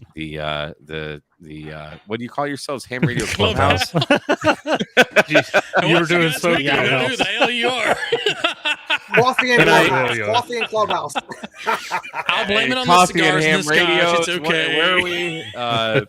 Someone tried calling us the out. Somebody tried calling us the outhouse, but we'll leave that charity alone. That's right. I like that.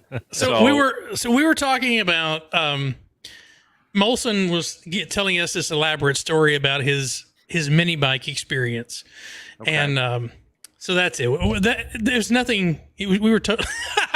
Yeah. Joe Brett said that he pulled somebody over for driving one of these. I don't have good experiences with those, so me neither. So the reason we asked, there we are. There we go. So the reason we asked Mike to join us tonight is Mike streams on Tuesdays in the afternoon, starting at 3:00 in the afternoon. Mm-hmm. It's called Technician Central. Tuesday, 3 p.m. Central. Yes, most of the people in here are Central, except for Andy, who's 6 hours ahead of us, or 5 hours ahead of us for now. I'm on the East Coast. Well, you got to think of the viewers, Shane. See, they're all in different time zones. I mean, if Andy Cowley's in here, he's in England. 5 hours, 6 hours ahead of us. Yeah. About to be 5 hours. Yeah. So Technician Tuesday, and Mike encourages technicians to get on the air and have a QSO because technicians have HF privileges in the 10-meter band, the 10-meter band. So great stream, by the way. Fantastic stream. So today, and has this been going on quite a bit or no? Last week it started. Okay. Yeah. So if you've watched Callum's stream, Callum on Fridays he does a stream as well, where he just gets on and makes contacts. But and there's a guy that used to get on and growl or hum at him, just kind of interesting. Yeah. And they were using QESDR to try to figure out who it was, and I think he said they actually figured out who it was. But he couldn't use 40 meters because of the interference. So Mike was on today, and 10 meters has been rocking, as we covered earlier in the stream. But so Mike's been on, and Mike's been making, even when the bands are crap, you're still making contacts on 10. Yeah. Oh yeah. Even if you have to go to Andy's favorite format of FT8. Yeah. So and let me pause for a second because I said on I think it was last stream, I want to do like on Friday nights. It's probably just gonna be random, but I want to do what I'm gonna call the Andy Cowley Friday night FT8 extravaganza. Is it gonna be 9 hours? Invite everybody on. Just invite everybody on, to do FT8, especially if you can get like OBS and all the FT8 behind you. That's what I want to do. But anyway, go ahead. Hold on. So I'm gonna take off, guys. I'm like tired and I gotta. All right, Daniel. Right. You're good, buddy. Fine. All right. See you later. Take care, buddy. I'm also Good to see you, Mike. Yeah, it's good to be seen, buddy. Good chatting with you. Yeah. We should catch up. Great conversation, bud. All right, 73 all. I wonder. I don't have my Discord's down, but if anyone has Discord and wants to play the first couple seconds of what Mike was doing today, Steve, can you be on that? Yeah, let me get it pulled Make up. sure you check with sound. But anyway, so Mike's been doing this fantastic thing, getting people on the air, making contacts, having fun, and all of a sudden, here they come. You can't do that on ham radio. You make money on YouTube. You can't do that. And I'd never heard it until today. Like I've seen, it's like I've been QRM doing POTA where they would just play like Windows sounds or something like that. I've never had someone to go to the extent that you did. And I probably shouldn't give them the attention that they're craving because that's kind of probably why they do it. But I think it's just childish. Like, why would someone who's actually out there trying to get young people and new people involved in HF, why would you decide to come in and be an absolute total dickhead? I mean, come on. I don't know. Steve's got it. I don't know. People have nothing better to do. But, as I say in the beginning of every single Technician Tuesday, I need to change my AGC. The point is to promote positivity and inclusivity in ham radio. Yep. And you say that every literally stream. what my entire channel and what all of our channels are about. It's not just me. Mm-hmm. But there's some guys, some people, as Randy would say. Right. Experts. I don't know. I told the guy, report me to the FCC. So basically what his thing is, and he's just, don't give these guys too much attention. Don't give them any attention. I'm the kind of guy, I'm an asshole by nature. But you weren't an asshole today. You were much better than I would have been. But you can't be on the air. Right. So, basically what happens is I do this Technician Tuesday every Tuesday at 3 p.m. Central, and we just get on the air, single sideband on 10 meters where technicians have single sideband privileges. And we get on the air to promote positivity and inclusivity. And it's for anyone, whether you're a general or an extra or a technician, whatever. Maybe you just haven't made a contact. Maybe you have that mic fright. I get it. I'm a musician. I understand mic fright. But just last week and then today it happened again. There's some people that just don't understand just the new people, if you will, trying to promote amateur radio. That's all we're doing. So he came on last week and he was, this guy's all about making money and blah, blah, blah. If you get into amateur radio YouTube to make money, you're failing already. Okay? Yeah. Don't do it. Just don't. There's zero, unless you're Josh. Josh probably does okay. Jason probably does okay. But not me. And never once have I said I'm here to make money, or have I ever even given the inkling that it's always about pay it forward. Absolutely. That's all I want to do. Absolutely. So anyway, this guy came on and we exchanged words and whatever. I don't even think we should really give it much attention, honestly. I really don't. All right. There's gonna be the dickheads. Just like if you're on POTA, if you go to POTA, like say over the weekend there was the DX contest. So all of the bands are just completely full of DXers, which is great. But if you're doing POTA, you probably don't want to be on any of 40, 20, 15, 10. You want to step off to a less used band. Right. So maybe we go to 17 meters or 12 meters or 10 meters if you're CW or digital. 60. But there's always going to be those gatekeepers. There's always going to be, and it's the same guys. Oh my gosh. Can't contest on this band. Yes. So there's the guys that will just sit there and they're like, you can't contest on this band. The funny thing is, it's funny you mentioned that, Shane, because I was listening because I have this new ham radio logging software called Log4OM, Rumlog NG, not Log4M, Rumlog NG. And I have this cluster and I can just click on the frequencies and it'll just bring it to them.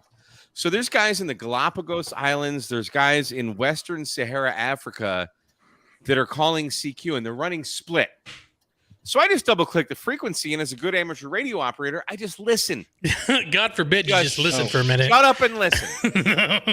Shut up and listen. I mean, literally the first sentence of any amateur radio, anything that you read is listen, listen, listen.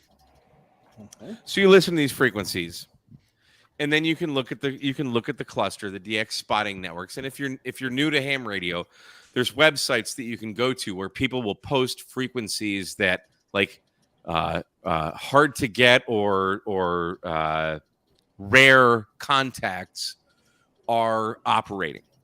Okay, does that make sense? Mm-hmm. Mm-hmm. So let's say there's this guy in Western Sahara, which there is for the last few days on 10 meters. I need to try to get him next time. Let's say he was transmitting, I believe, on 28.310 megahertz, but he's working split. So if you know a repeater is working split. You're transmitting on one frequency and you're listening on another. So sometimes people do that on HF. Well, when you listen to some of these rare stations, like this Western Sahara station, there's people that will sit on 28.310. That's the guy's transmitting frequency. And sometimes people don't know they're working split, so they'll transmit on that same frequency. Well, there's guys, we call them gatekeepers or ham radio police. People who have nothing better to do with their life than to sit on that frequency and police the bands and let you know what you're doing wrong. So I'm sitting here listening to them. Don't worry about the fan noise. Jesus, guys, get over it. The guy's sitting out in minus 10 degrees. You can't click. Here, you want to hear any noise? Satan ran away. Get over Izzo's fan, all right? Satan is what? Get over it. He's like, what the hell? So anyway, there's these guys that He's will like, where's my banana? It's right there. Okay. I made sure it was in the shot. It's not my fan, y'all. So there's these guys that will sit on the guy's transmitting frequency, and if anyone ever transmits on it, he's 5 up, he's 10 up, he's working up. And they literally have nothing better to do with their lives but sit there and police the bands. I don't get it. or Mike. It is. But Mike, if they would just blows listen my to mind. the DXer, the DXer is going to be making those. Oh, you should be doing what? Listening first, right? Mhm. Listen. Wait, don't be that crazy guy. I gotta work him first. Just listen, and he is going to tell you what he is doing. Yeah. Now, to be fair, they're balls deep in a pile up. So they might not say I'm listening 5-10 up as often as we might want. Mm-hmm. But if you listen long enough, and the rule, the code, the DX code of conduct is listen, and then listen some more. Yeah. Well, that ought to be a question on the extra exam. It should be a Right. question on every exam. So anyway, Yep. where were we at? Did you see Listen, this? listen, and listen some more. Listen, and listen some more. So there's always going to be the bad apples. There always are, and we talked about it a second ago on POTA. I was on my friend Ryan and I were doing a POTA on 17 meters, and this guy comes in. You're not supposed to be doing contesting on the work bands, blah blah blah. POTA's not a contest at all. All you're doing is except for one weekend in June. yeah. There's That's that. a contest. There's that. But if you listen, you would know that. See, Yeah, once again, exactly. listen. Exactly. Yeah. So, it's disheartening. For me as just someone. So this guy was like, we're gonna get back on this guy. We're gonna play the clip. We'll play just a Well, couple do you have seconds of it? it. Yeah, Well, we do. I've got So it, Yeah, but go ahead. I actually went a little bit further back in it because this is why Mike does the Technician Tuesday. So- Right there. Yeah, exactly. There you go. The Nice. first Oh, voice yes. contact. Cape Cod CNC. Yeah. He's If a nothing else, technician. that's This was important. his first contact. Literally today, this just Awesome. happened. That's awesome. Yeah. Thanks, Steve, for showing that. Awesome. So, but I wanted to show what I wanted to highlight though is not the fact that the guy's a complete and total dick, but the fact that we as amateur radio operators that should step above. Mike, the way Mike handled it is that's what I wanted to highlight here. It wasn't the fact that you had somebody on your frequency. What I wanted to highlight is how you handled the situation. And if you're doing POTA or if you're doing something like this and you experience this, because I know probably deep down inside you were screaming every F word imaginable for this guy to get off your frequency. Honestly, I'm like, you see me laughing. I'm genuinely laughing because it's so sad. It's childish. Like, how pathetic is your life? Yeah. Mm-hmm. That this is all you have. So Steve, if you have it ready, let's play 20 seconds of it. Let's get through the QRM and then we'll discuss. Okay, so whenever you're ready. Was that your first voice contact? Get out of here. See, that is exactly what this stream is for, man. Congratulations, dude. That's awesome. Glad to have popped your cherry there. Where's Ed? Kilo 8 Mike Romeo Delta, CQ 10 meters. Borderlines on the violation of FCC rules using amateur radio for a business proposition. That you're Jesus driving Christ. subscribers to your site. We got the which ham radio earns police you here again. Money that's kind of in violation of FCC rules. Well, if you want to go ahead and tell the FCC, you're more than welcome to. But there's actually nothing wrong with what I'm doing. I'm not doing any business over the air, and we're completely okay with what we're doing. But thank you for your concern. I appreciate it. Well, you're driving people to your site, which makes you money. So, technically on the edge there just a bit. Okay. Well, again, I appreciate your concern. You're welcome to write the FCC. I'm good on QRZ. My call sign is Kilo 8 Mike Romeo Delta. And do what you got to do.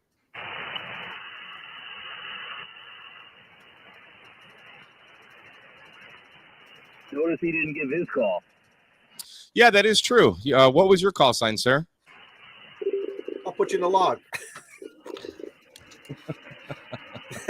You just did it in CW, and I got the notch filter on. That's fine. Okay, well, have a good day, sir. Thanks for your concern. QRZ, Kilo 8 Mike Romeo Delta, CQ 10 meters. There you go. So it's like also if you give your call sign in more than 20 words per minute, that's also a violation. So just putting it out. Is there. it really? Yeah, 13. Yeah, I it believe. is. Yeah, 13. No, it says I think the way it's stated is it's anything. It has to be less than 20 words per minute for a station ID. Yeah, I But it just posted goes to that show you on. that. I posted that to our private Discord on the content creators. It's just some people. I don't even know what to say. But so anyway, Mike, I'm gonna tell you what happened to me. go ahead. Mike, Yeah. when I got going in POTA, and I've told you this 1,000 times, and I'll say it again. You inspired me. You didn't know who I was. I told you had a nice hockey sweatshirt, and you corrected me, and everything. Sweater. But we kept going, right? A sweater. We kept going. A sweater. One time, it's a sweater, nice hockey, not a sweatshirt. sweater. It's a sweater. Sweater.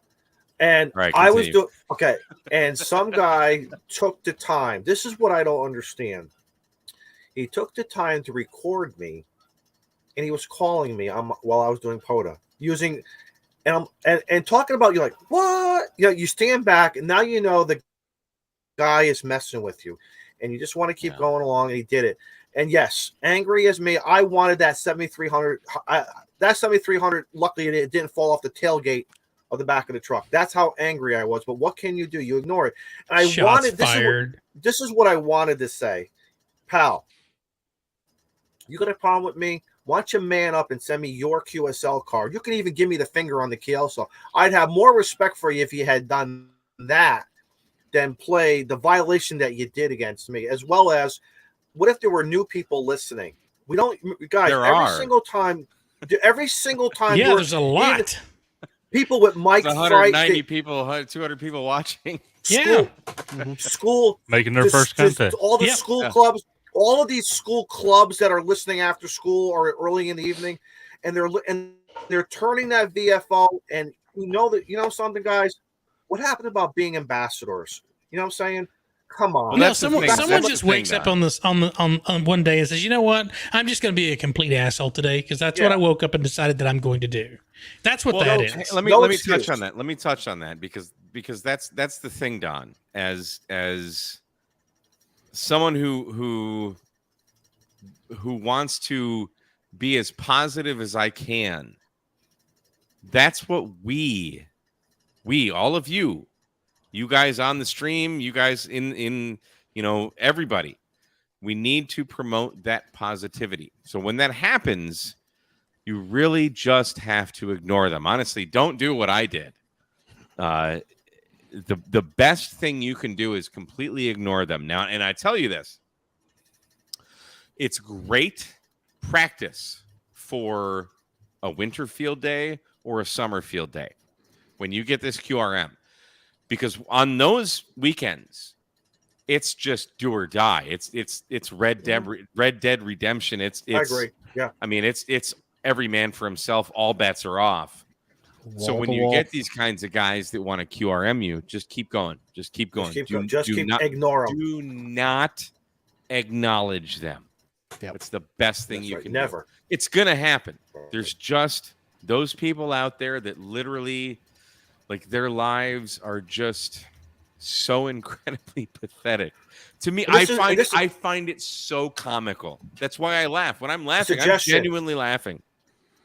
A suggestion: if this happens to anybody, and I'm sure this has happened to all of us, it's okay to vent. You vent without the microphone being in transmit mode. It's okay to vent. Sometimes venting is the best way, and then you just. I say a lot of swear words.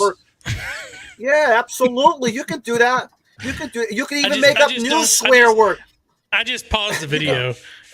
You can don't do that while you're live streaming, and don't key up the mic. No. This mic is always hot. I have a foot switch down below that makes. You can make up new swear words, and you can add a couple extra syllables to it, and what you want to, take that antenna and this and that, but let it go, guys, and just keep on moving along, because guess what? You're better than them. You are better than them. You are 100%. I agree, Don.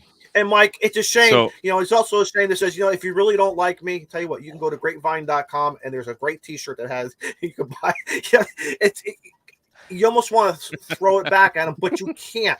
You No, just no, I could. can't. I could. do that. Obviously, he was watching your stream, so we can thank him for his watch time. Oh yeah. Well, Right. that's the next thing I got to take. Thumbs up or thumbs down is still talking. good content. So I never Yeah. the parts that I watched, I never heard you making a contact saying, "Hey, if you want to go to my channel." Nothing like that. You were just making genuine there's content. still nothing illegal about that. That's the thing. Right, But these guys, these guys don't understand that. So they just think that you're on YouTube and you're playing ham radio. Now, if I were to sell something and negotiate the price over the air, that would be one thing. But think about it. If any of you guys on VHF, UHF nets, where they might have like a swap time. Swap nets, yeah. Hey, anybody got anything to sell? Yeah, I got an ICOM 7300. I'm looking to sell. I'm asking, I don't know, $850. Contact me, kate@mrd@icloud.com. That is 100% totally legal over the air. Yep. The only thing you can't do is like negotiate price and be like, well, I'll give you like $795 or something. You know, you can't do with that. You can say your what you have, what you're asking. You can give your info. You can give your phone number. You can do whatever you want. I'll give you $5.99 for that. I'll give you $5.99 for that banana peel right there. Well, I mean, I paid. That's sold because I paid $4 for it. Yeah, there you go. He just made money off of Satan's toy. Here's the other thing, and I want to make this very clear. If you watch my streams, never do I go on the air and make an announcement that I'm on YouTube or doing anything. I find a clear frequency. I ask, is the frequency in use? And I start calling CQ. That's it. There just happens to be a camera here that's broadcasting it live. Now, keep in mind, we are not broadcasting on ham radio. We are transmitting. I'm not broadcasting a show. I'm broadcasting a show on YouTube. I'm transmitting on YouTube on ham radio. On one frequency, I'm asking for contacts, and that's it. Yep. I'm not selling you anything. And I'm not persuading you to come join me. I'm telling you that we should make a contact. In that mindset of that, what some people have is me simply making contacts without YouTube or anything. You look up my call sign just because you're curious what my QRZ page looked like. Guess what? There's advertisements all over that page. Oh, yeah. Good point. Somebody might be inclined to say, hey, I'll check that coupon out. It's no different in my eyes. So, and even when I make wrong. a video, you know, saying, hey, there's like an affiliate link below. Patreon.com/KMRD radio stuff. It's KMRD squared outside or something like that. Unless we're like buying, selling, and trading on ham radio. Yeah. There you go, Steve. Guys, don't be afraid. And please, new people especially, do not be afraid of these jerks. They're out there. They're in every hobby. Absolutely. Yeah. No matter what. Can we talk about I said it before. the Baofeng. Let's talk about the Baofeng. Yeah. Your 2-watt Baofeng. Your $5 ham. I have a genuine question. Purchase. So all right, so let's change the subject to a more positive light. Enough about the QRM crap. So the 2-watt Baofeng. I got a question that I'm really. It's a UV3R for those that. Should I tell about what I got, or do you want to ask the question first? Well, I just you ain't even got to show it because you showed it a while ago. Everybody knows. Viewers, maybe. Yeah. I mean, I did this. Yeah. So the people on the podcast might not see it, Joe. Oh, sorry, podcasters. Good point. Yeah, you forget we have people that just listen. They so don't get to see this. I'll be a little more visual in a text listening audio sense here. The yellow 2-watt UV3R Baofeng transceiver. HT. You got it with transceiver. With it being the color yellow, has Satan tried to play with it mistakenly? Are you calling me yellow? Has he thought your Baofeng was a banana? Satan really doesn't care about most things, Right. honestly. Like, Yeah. if I open the window, So he's stereotypical. looking out the window, and that's about it. Hey, He doesn't care. Be Or a like banana. Satan. Then be like Be Satan. like then. Satan, That's how yes. cool Yeah. it's- For be the, like for the So- people at home listening, Satan is my cat. Yes, there you Yes, go. Thank you. That's what I was named getting my to cat next. Satan because I am a heavy metal operator or heavy metal listener, and I am as atheist as they come. So, anyway, so the Greater Houston Amateur Radio Hamfest was just a great success. I had a lot of fun. Me and Jason and Frank and Scott, Ham Radio for Non-Techies, all hung up. T-Ray got to show up. Right. I saw My buddy that. Ryan KF8IV showed up. Evan was there. What's Evan's Bar? How do you say it? Barcheck. I'm kidding. Yeah. That's There you go, cool. Evan. Texas. Oh, he's not here. There's your there's your shout out, buddy.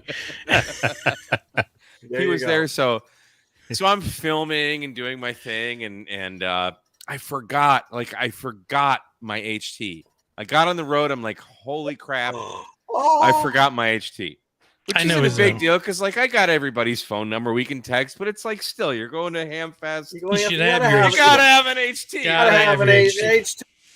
Absolutely, with the biggest antenna. Only so you can turn the volume down because everybody's squawking on Everybody's 5.2. on it. That's it. But I felt so lost. I'm like, my FT5D is sitting over there fully charged, and the clip is like Fully right there. I'm like, I charged. gotta get it, and the extra battery.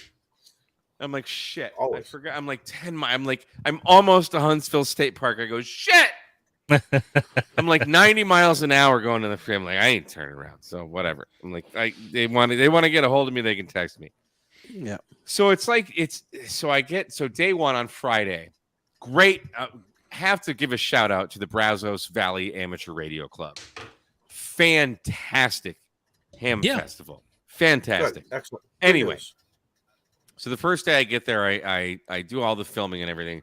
Interviewed Mike from REZ Antennas. That's a cool antenna. That new. I'll be posting that tomorrow. That video is coming out tomorrow. My interview with him. The new So REZ you're going- antenna. I was like, wait a minute, I've already seen the video. Oh, never mind. Nah, It was, nah, nah. it was early So access. I interviewed Mike, who is the owner of REZ Antenna.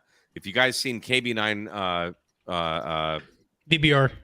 VBR's video about this new like Wolf River Coils looking thing, yeah, he lives here in Houston, and I met him, and we're friends, and we exchanged Cool. phone numbers and all that stuff. So we're gonna be doing fun anyway. So that interview will be out tomorrow.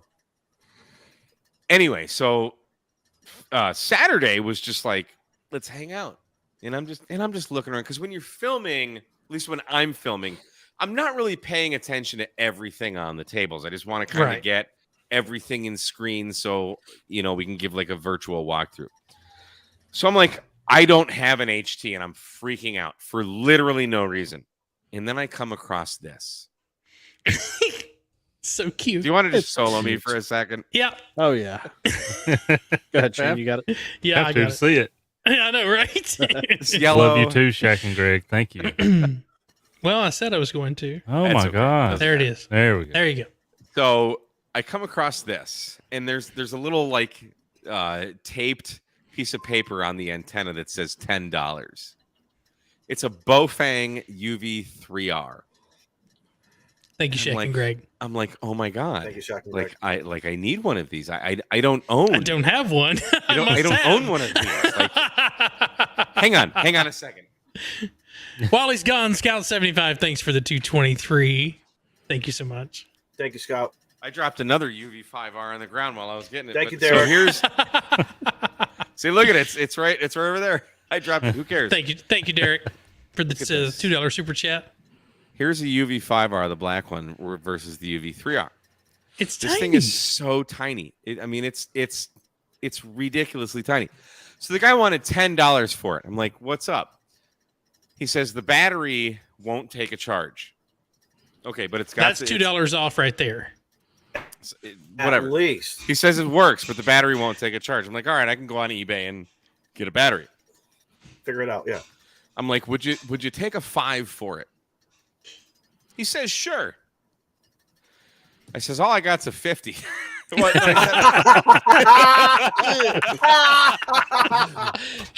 guys. Well, no, I had like 3 singles I had like 3 or 4 singles or a 50. I'm like, would you take a 5? And then I'm like, would you take, it's like I'm going to get you, sucker.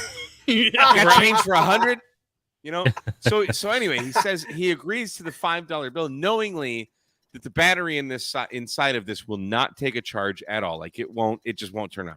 So I'm like, okay, I don't care. I'm like, that's a project, no big deal. Or a project, as Molson would say. Mm-hmm. So I'm like, okay, no big deal. So I've got this UV 3 hour, like this tiny, because the whole time I'm like, I forgot my HT.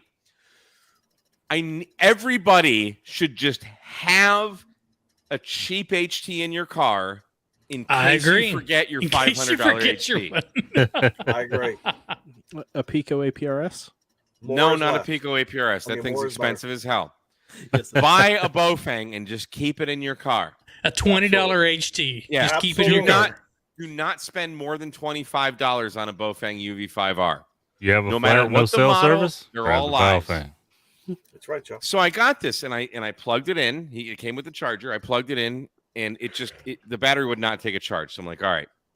So actually, I plugged it in. What happened first? I plugged it in. I had it plugged in, and it would turn on with the power on, but there was no sound. I'm like, what's going on? No, hang on. Let me back up. Sorry. No problem. Foreshadowing. I've had a lot of QRM today. I'm at the edge of my seat. Tell me. Hang on, Izzo. Hang on. So the battery won't charge. So guess what I do? I start walking around the Hamfest, and there's a guy. Guys, listen, let me tell you something. If you hear me now, hear me later. Look. The world's aligned. When you're at a Hamfest, look at the bins under the tables. Good point. Okay? Excellent. Look at the bins under the tables. Hear me now, believe me later. So I'm walking out of the bathroom. Had to piss. And I see this guy, and this is the guy that's got like all of the like USB cables and just random shit that you don't need that has nothing to do with ham radio at all.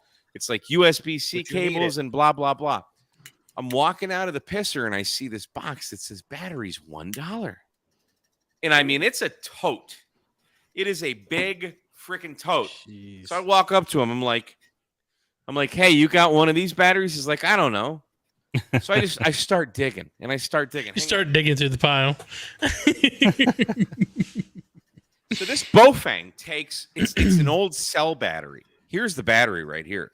Oh wow, that's not the original battery. Look at that. Yeah, this is the number 2 battery. Aftermarket. This is an aftermarket. The Bofang came with apparently a 1500 milliamp. This is only 1000 milliamp. This is the second battery that I bought. I scoured through that bin. And I found, notice there's 2 black dots there. I marked those with a Sharpie. This is battery 2. Inside here is battery number 1. So I found 2 batteries. Random, like, what are the odds? Yeah, I was about to say, what are the odds of that? I got the radio for $5. And he's like, the battery won't take a charge. It's an omen. So you take the case off, you take the battery out. And I'm on me and Vern 6. Everybody knows Vern 6. What happened to 6? Whatever his call is. Yeah, I'm sorry. Yeah, we're sitting there, and the cell reception is just, what's up with 6? KV5 SAX, fucking great friend. Anyway, so we're all like hunting on eBay and Amazon trying to find this battery for like an hour. I come out of the pisser, I see this guy with a box full of batteries, and I just start rummaging through it. And again, it's a big freaking bin. And I came across, and these were both brand new, sealed in the plastic. Oh, jeez. And I found a battery, 2 of them, that will fit for $1 for $1 each. So now I'm $7 into this Baofeng radio. The radio and 2 batteries. Mike Smith says that's a battery from a Nokia phone. Probably, yeah. Yes, it probably is. Yeah. It's a 3.7 volt. Right.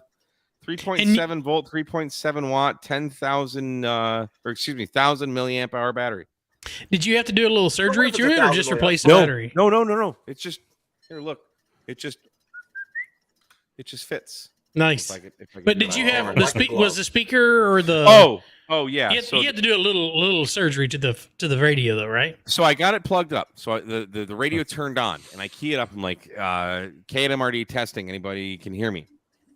And people around me, like there's people coming back to me, but I couldn't hear anything on this. So the entire rest of Saturday, I'm searching for the speaker doesn't work. I'm like, the speaker's blown, whatever. So I'm searching for a speaker mic. Now, this is not the standard Bofang speaker. This is like a Yaesu speaker that's a TRRS. It's a single 3.5 millimeter tip ring sleeve connector. Okay. This other thing, that's the charger. That's where you plug in the charger, that tiny little hole. Okay. So long story short, I spent the rest of the day, didn't find one. I'm like, I really don't care because I don't need to talk to these guys. We all have each other's phone numbers. So I get home the next day. I take the thing apart. This is how stupid it is. I take it apart. I put it back together. And then all of a sudden it works. If I could. There we are. Yeah. There you go. Yeah. So I'm gonna call you there's no right now. There's no wires. There's no wires that connect the speaker. There's springs inside there that make contact. And as I noticed when I took off the back plate and unplugged the radio, there's only 2 screws right here. So this metal part was kind of loose. I noticed it when I was taking it apart, but as I screwed it back together, so there's a screw here and here. That's it.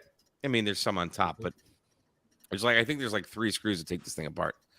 When I screwed it back together, apparently those springs made contact with the speaker. I turned it back on, and it was like, nice. So nice. I got it what back working. What a treasure! I programmed treasures. Thank you, Adam. Appreciate it, buddy. Good to see you. I programmed the one local repeater. Adam, he's going to keep on talking during your training too. So keep on going. Mm-hmm. I'm sorry. Was that going too long? Do you need to? No. You said you programmed. I was almost done, but Don needed to talk. We have a quota to fill here. Keep going. We need to talk radio. What? Yeah, that's true. Because Sideboom wants you to mention the hand mic as well. Oh, that's true. Thank you, Ed, for the 3 months.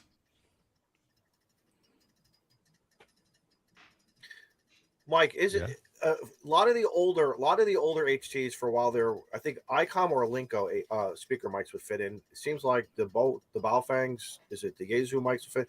But there's a lot of stuff out there. Plug and play. Well, because this is if you're talking about the speaker mic, in general, it's in general, you know. Oh, by the way, all kinds of spurious emissions, I would imagine. I can only imagine, yeah. Wow. It was really hard because this is a single, most Bofang connectors have the 2 connector. This is only a single. Is it a multi-banded radio or a single monoband? Yeah, it's VHF, UHF. VHF okay, only? Cool. All right. Okay. It's only this is not the UV3R Plus, mind you. This only shows 1 band at a time. But I legit don't care. Yeah, but that's a great backup emergency radio. This is the radio to throw in your glove box. Yep. Mike, am I right or wrong? If that radio sits on 146.52, if that's all it does, that's a treasure right there, right?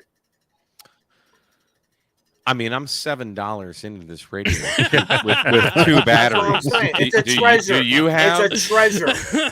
And as a guy that goes portable, it's high vis yellow.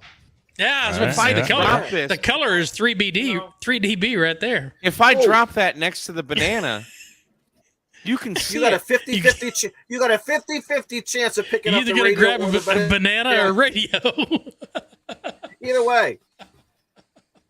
So, and I have another battery for it. I was about to say, and can keep going strong. $7. Anyway, that's awesome. All right, so Don, I gotta ask you another question here. Are we running out of time, or do we? No, can we we're good. Oh, whatever, man. Okay, it's a Clubhouse. What's time? So what's time? I want to say I felt a little rushed to come on the stream because I was enjoying a cigar. Oh, apologizes. It is what it is. I understand. You guys got a live stream, but and Don has been so gracious to send me an entire care package of cigars, and Shane No, that is was sending not. me That's some not now. entire. That is not entire, dude. That was only what 5 or Don, it that was like nothing. this freaking big. Right? So anyway, so I've been getting into cigars, and it's only been 2 months maybe. So what I just wanted to share with you what I was smoking tonight, and I don't really want to get too deep into cigars. Careful, Joe Brett. I found look at Satan. He just walked right by the UV3R. Yep. Without any regard Completely whatsoever. missed it. Nice. So I was didn't go after enjoying. I was His enjoying banana costs more. Yeah. A Drew Estates factory smoke. Yep. This factory is smoke, the yep. Toro Maduro. Obviously, Nice. this is not the one I was smoking because the one I was smoking is burnt. was extinguished prematurely. I was like, I just want to tell you, Shane. I was in the final third. That's Where usually for, when where I for when I me, the final third is like when they really start to get good. so me, the second half is usually my favorite. When I get within about halfway to the when I end. get with about an inch or two of my fingers, I'm out. The more they get hot and the more they hurt me, the more they taste good. But these things are like $2.50. I've Now, got to of look course, for some of they're those not. up here. So, like, I had the Camacho Maduro, the Camacho Triple Maduro, and I really enjoyed That's a great that. cigar. And Don, I've enjoyed many of the cigars that you sent me, and I still have to smoke many of the cigars. But as someone getting new into cigars, guys, if I showed you my little humidor, it is packed. I had to get another little Tupperware thing to put a little Boveda thing in there, just to get another humidor going. But these are I bought 15 of the I bought 4 of these before I went down to the Greater Houston Ham Fest. I smoked one. I gave the rest to Scott, Jason, and Frank, and then on my way home, I stopped at the cigar store and I bought like 15 more of these. So which band color is your favorite? Because I see a blue, a yellow, a red, and a So I only bought the blue and the red. I bought like 10 of the red and like 5 of the blue because the red is the Maduro. Yep. The blue is the sun-grown. Yep. Something. Yeah. I feel it just says sun-grown. Yeah. I'm a Maduro guy. Like I want a hard, heavy smoke. Yep. Don's rocking the Camacho there. So I bought, I think, 10 of these. No, what did I do? No, I bought 15. So I bought at least 10 of the red, the Toro Maduro. And I think I bought 5 of the shorter Maduro, and then I bought 5 of the sun-grown. I had a sun-grown yesterday, and I know I dropped a few because I was literally I dropped a few in the store. So some of the wrapper was coming off, and I attribute that to me dropping it. But I didn't want to be the guy to like drop it and put it back, so I bought it. You know, it is what it is. No, you don't do that, right? No, I don't want to do that. Yeah, that's right. But it was still really good. But I enjoy the Maduros. I enjoy the more full flavors. And this Drew Estates factory smoke for like $2.50, maybe $3. So Cigars International, if you have a store close to you or if you buy them online, the Toro is $1.75 a stick, and you can get 25 of them for $40. Or I spent about $43. Yeah, those sticks. You know what I like those sticks for? You're doing something around the yard. You're playing a little antenna. You're gonna fool around with some radios, and you want to that's a great smoke in my opinion. You want to sit on the tractor, cut the grass, snow throw. The sun-growns are great for that. Yeah, it's really, really nice. You want something a little powerful, then you switch up a little bit. There's Mike. Did I send you the JC Newman? It's called the Inch. If not, I'll do another care package. I have no idea, Don. But I'll tell you what. Another humidor with all these care packages he's getting. I'll tell you what. So after the Ham Fest, we all went back to Scott's house, KI5NPL, Ham Radio for Non-Techies. And Sideboom, who's in the chat, he's Uber Geek 318. Sideboom came out. He lives in Louisiana, but it's not too far from Houston. And he gave us all a bunch of these sausages. And part of those sausages that he gave to Scott was these boudin sausages. Ooh. So we go back. It's probably about 1 o'clock on Saturday that we all kind of left the Ham Fest. We went back to Scott's house, and Scott grilled these sausages up. Was that the picture with the fajitas? Yeah. He also had this fajita steak. So when Scott says fajitas, he doesn't mean tortillas and green peppers and onions and all that crap. He just means fajita steak. He's like, I'm just going to cook a crap ton of fajita steak. I'm going to cut it up, and we just eat it. It's all just finger food stuff. Nice. But so the fajita steak was amazing. The sausage from Uber Geek, Sideboom, was fantastic. But that boudin, however the hell you want it. Boudin. That's what we say in Texas. Sausage. Yeah. It was a sausage. Yep. With rice and I mean, it could have been lung and penis and bull nuts and I don't give a shit what was in it. We call it beaks and peckers. It was the fucking best thing. I kept going back. It was like Chevy Chase in that movie Funny Farm, where he's eating the lamb fries and they're like bull testicles or something. Yep. Boudin, that's what he says. Yeah, boudin. Holy shit! Because I've had like boudin, like you get them in a restaurant and they're like these deep fried, they're like hush puppies kind of thing. Mm-hmm. That was my experience with boudin. I didn't know that wasn't the real stuff. Holy Sideboom, I wish you were there, dude. Yep. Holy shit. I need more of Sideboom sausages in my mouth. hopefully Sideboom will come to Huntsville because we have a lot of time to kill. Hopefully he comes to Huntsville, Texas. And actually, we're planning on me and Sideboom and my buddy Ryan are trying to get, because we all live within a couple hours from one another, and we're trying to get a Podorov going together. And it's just we're trying to figure out schedules and stuff. So me and my buddy Ryan, KF8IV, and Sideboom are we're gonna make it happen sometime sooner than later. And then I'll get some more boudin. Then I'll have some more Sideboom sausages in my mouth. Holy fuck! If you ever want a sausage in your mouth, get it from Sideboom. Get it from Sideboom. Motherfucker will enter your mouth from the side, and you will not be the same. Uber Geek says you got Miss Boom dying over here. I wish I could be Miss Boom. I'm not gonna lie. That's what you gotta tell them. That's what you gotta tell them when you start getting QRM'd again. That's the line. Yeah. Do you have any idea what kind of sausage I'm wheeling over here? It's Sideboom sausage. Sideboom sausage. So I happily want a Sideboom sausage. Right. Well, we're 2 hours and 20 minutes in, so we should probably start wrapping it up before it goes completely off the rails. But freaking cigars again. Wait, it hasn't yet. Always.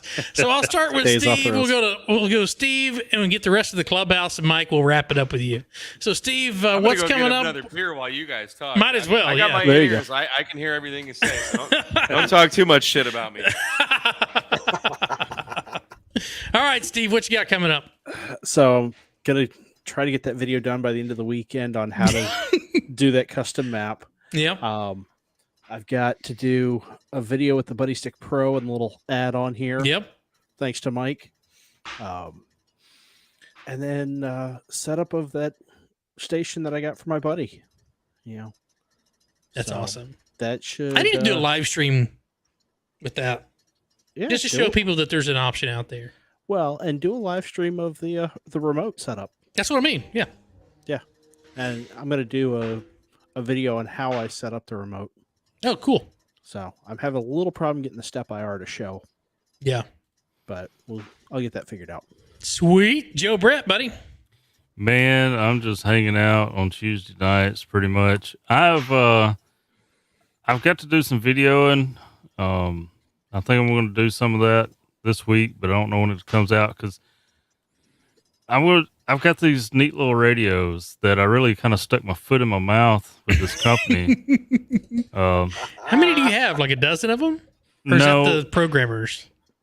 No, this this is just a handheld they sent with a mobile that goes with it, and it's a little different. I don't want to say too much because it takes me so long to make a video. I don't want Shane to jump ahead and do it first. We'll see. But yeah. So Right. I'm working back. I'm working back and forth with the company on how I can make this a ham radio related, because that's not a ham radio. But if they will give me a little bit of programming, you know, I think I can Programming freedom. Yeah, I think I can kind of correlate it.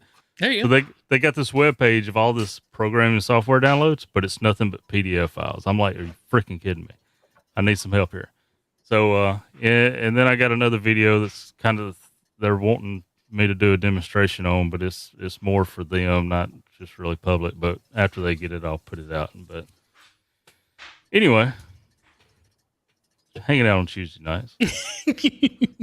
Always glad to have you, buddy. Always. Listen to the sausage talk. Sausage talk Tuesday nights, 7 p.m. Central. All right, Izzo. What's coming up with you, my friend? I got, on a personal note, guys, I want to just share something with everybody. So last Saturday, it was storming like crazy here, or the storm was still pretty bad here.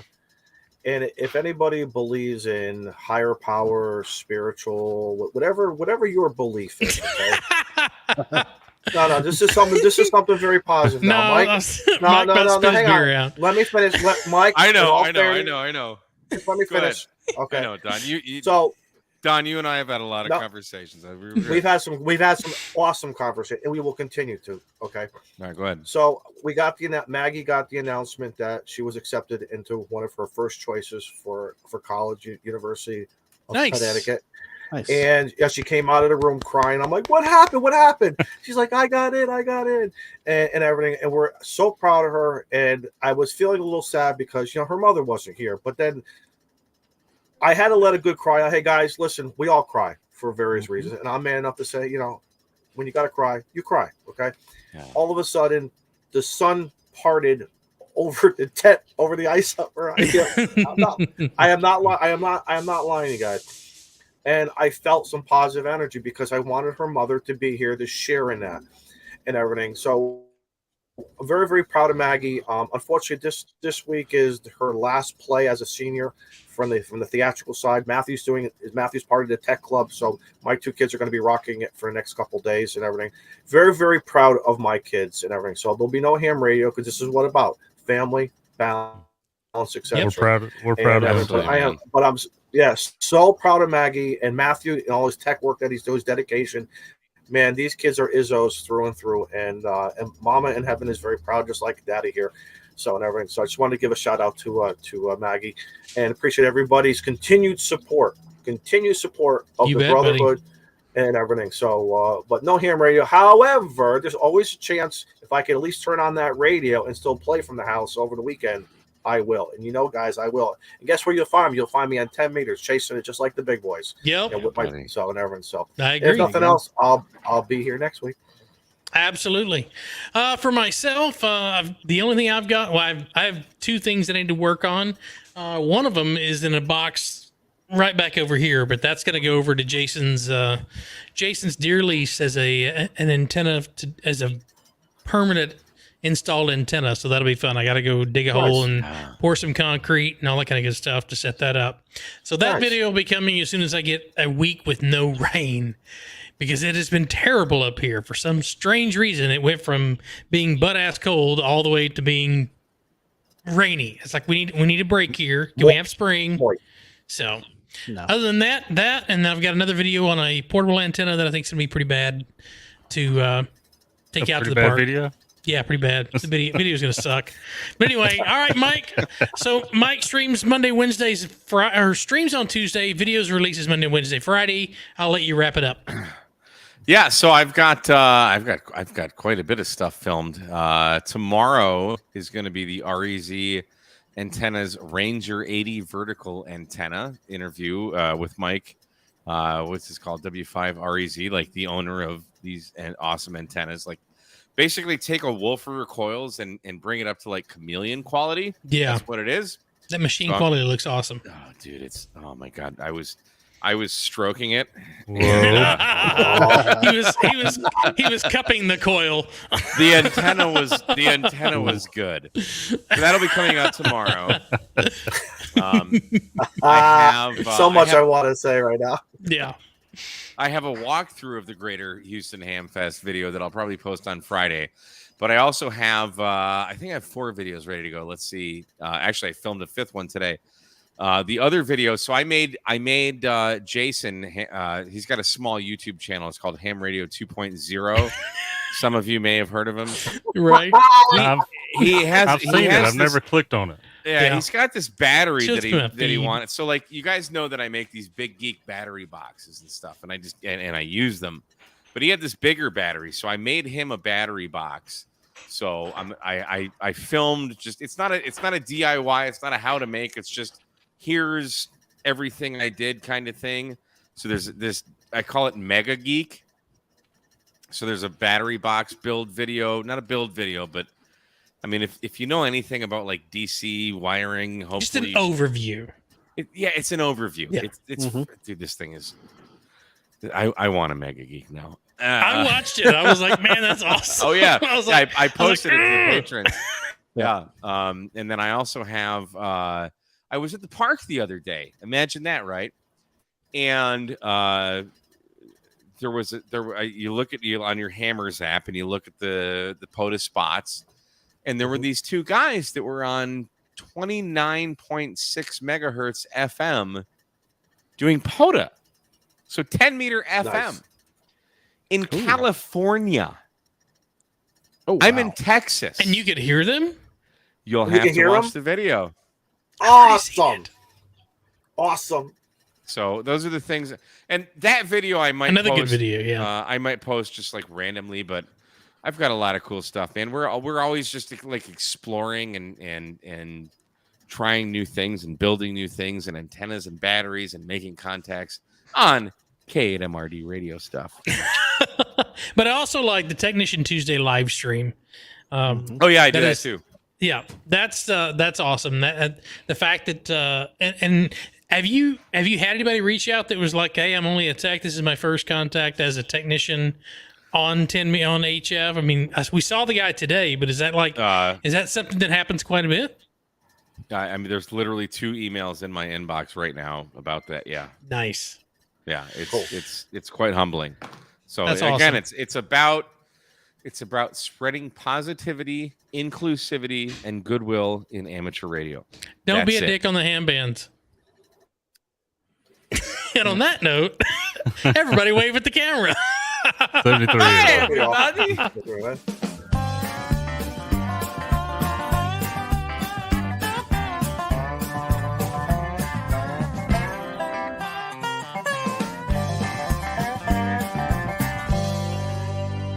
I sure hope the Smoking Ape is proud of us after this episode.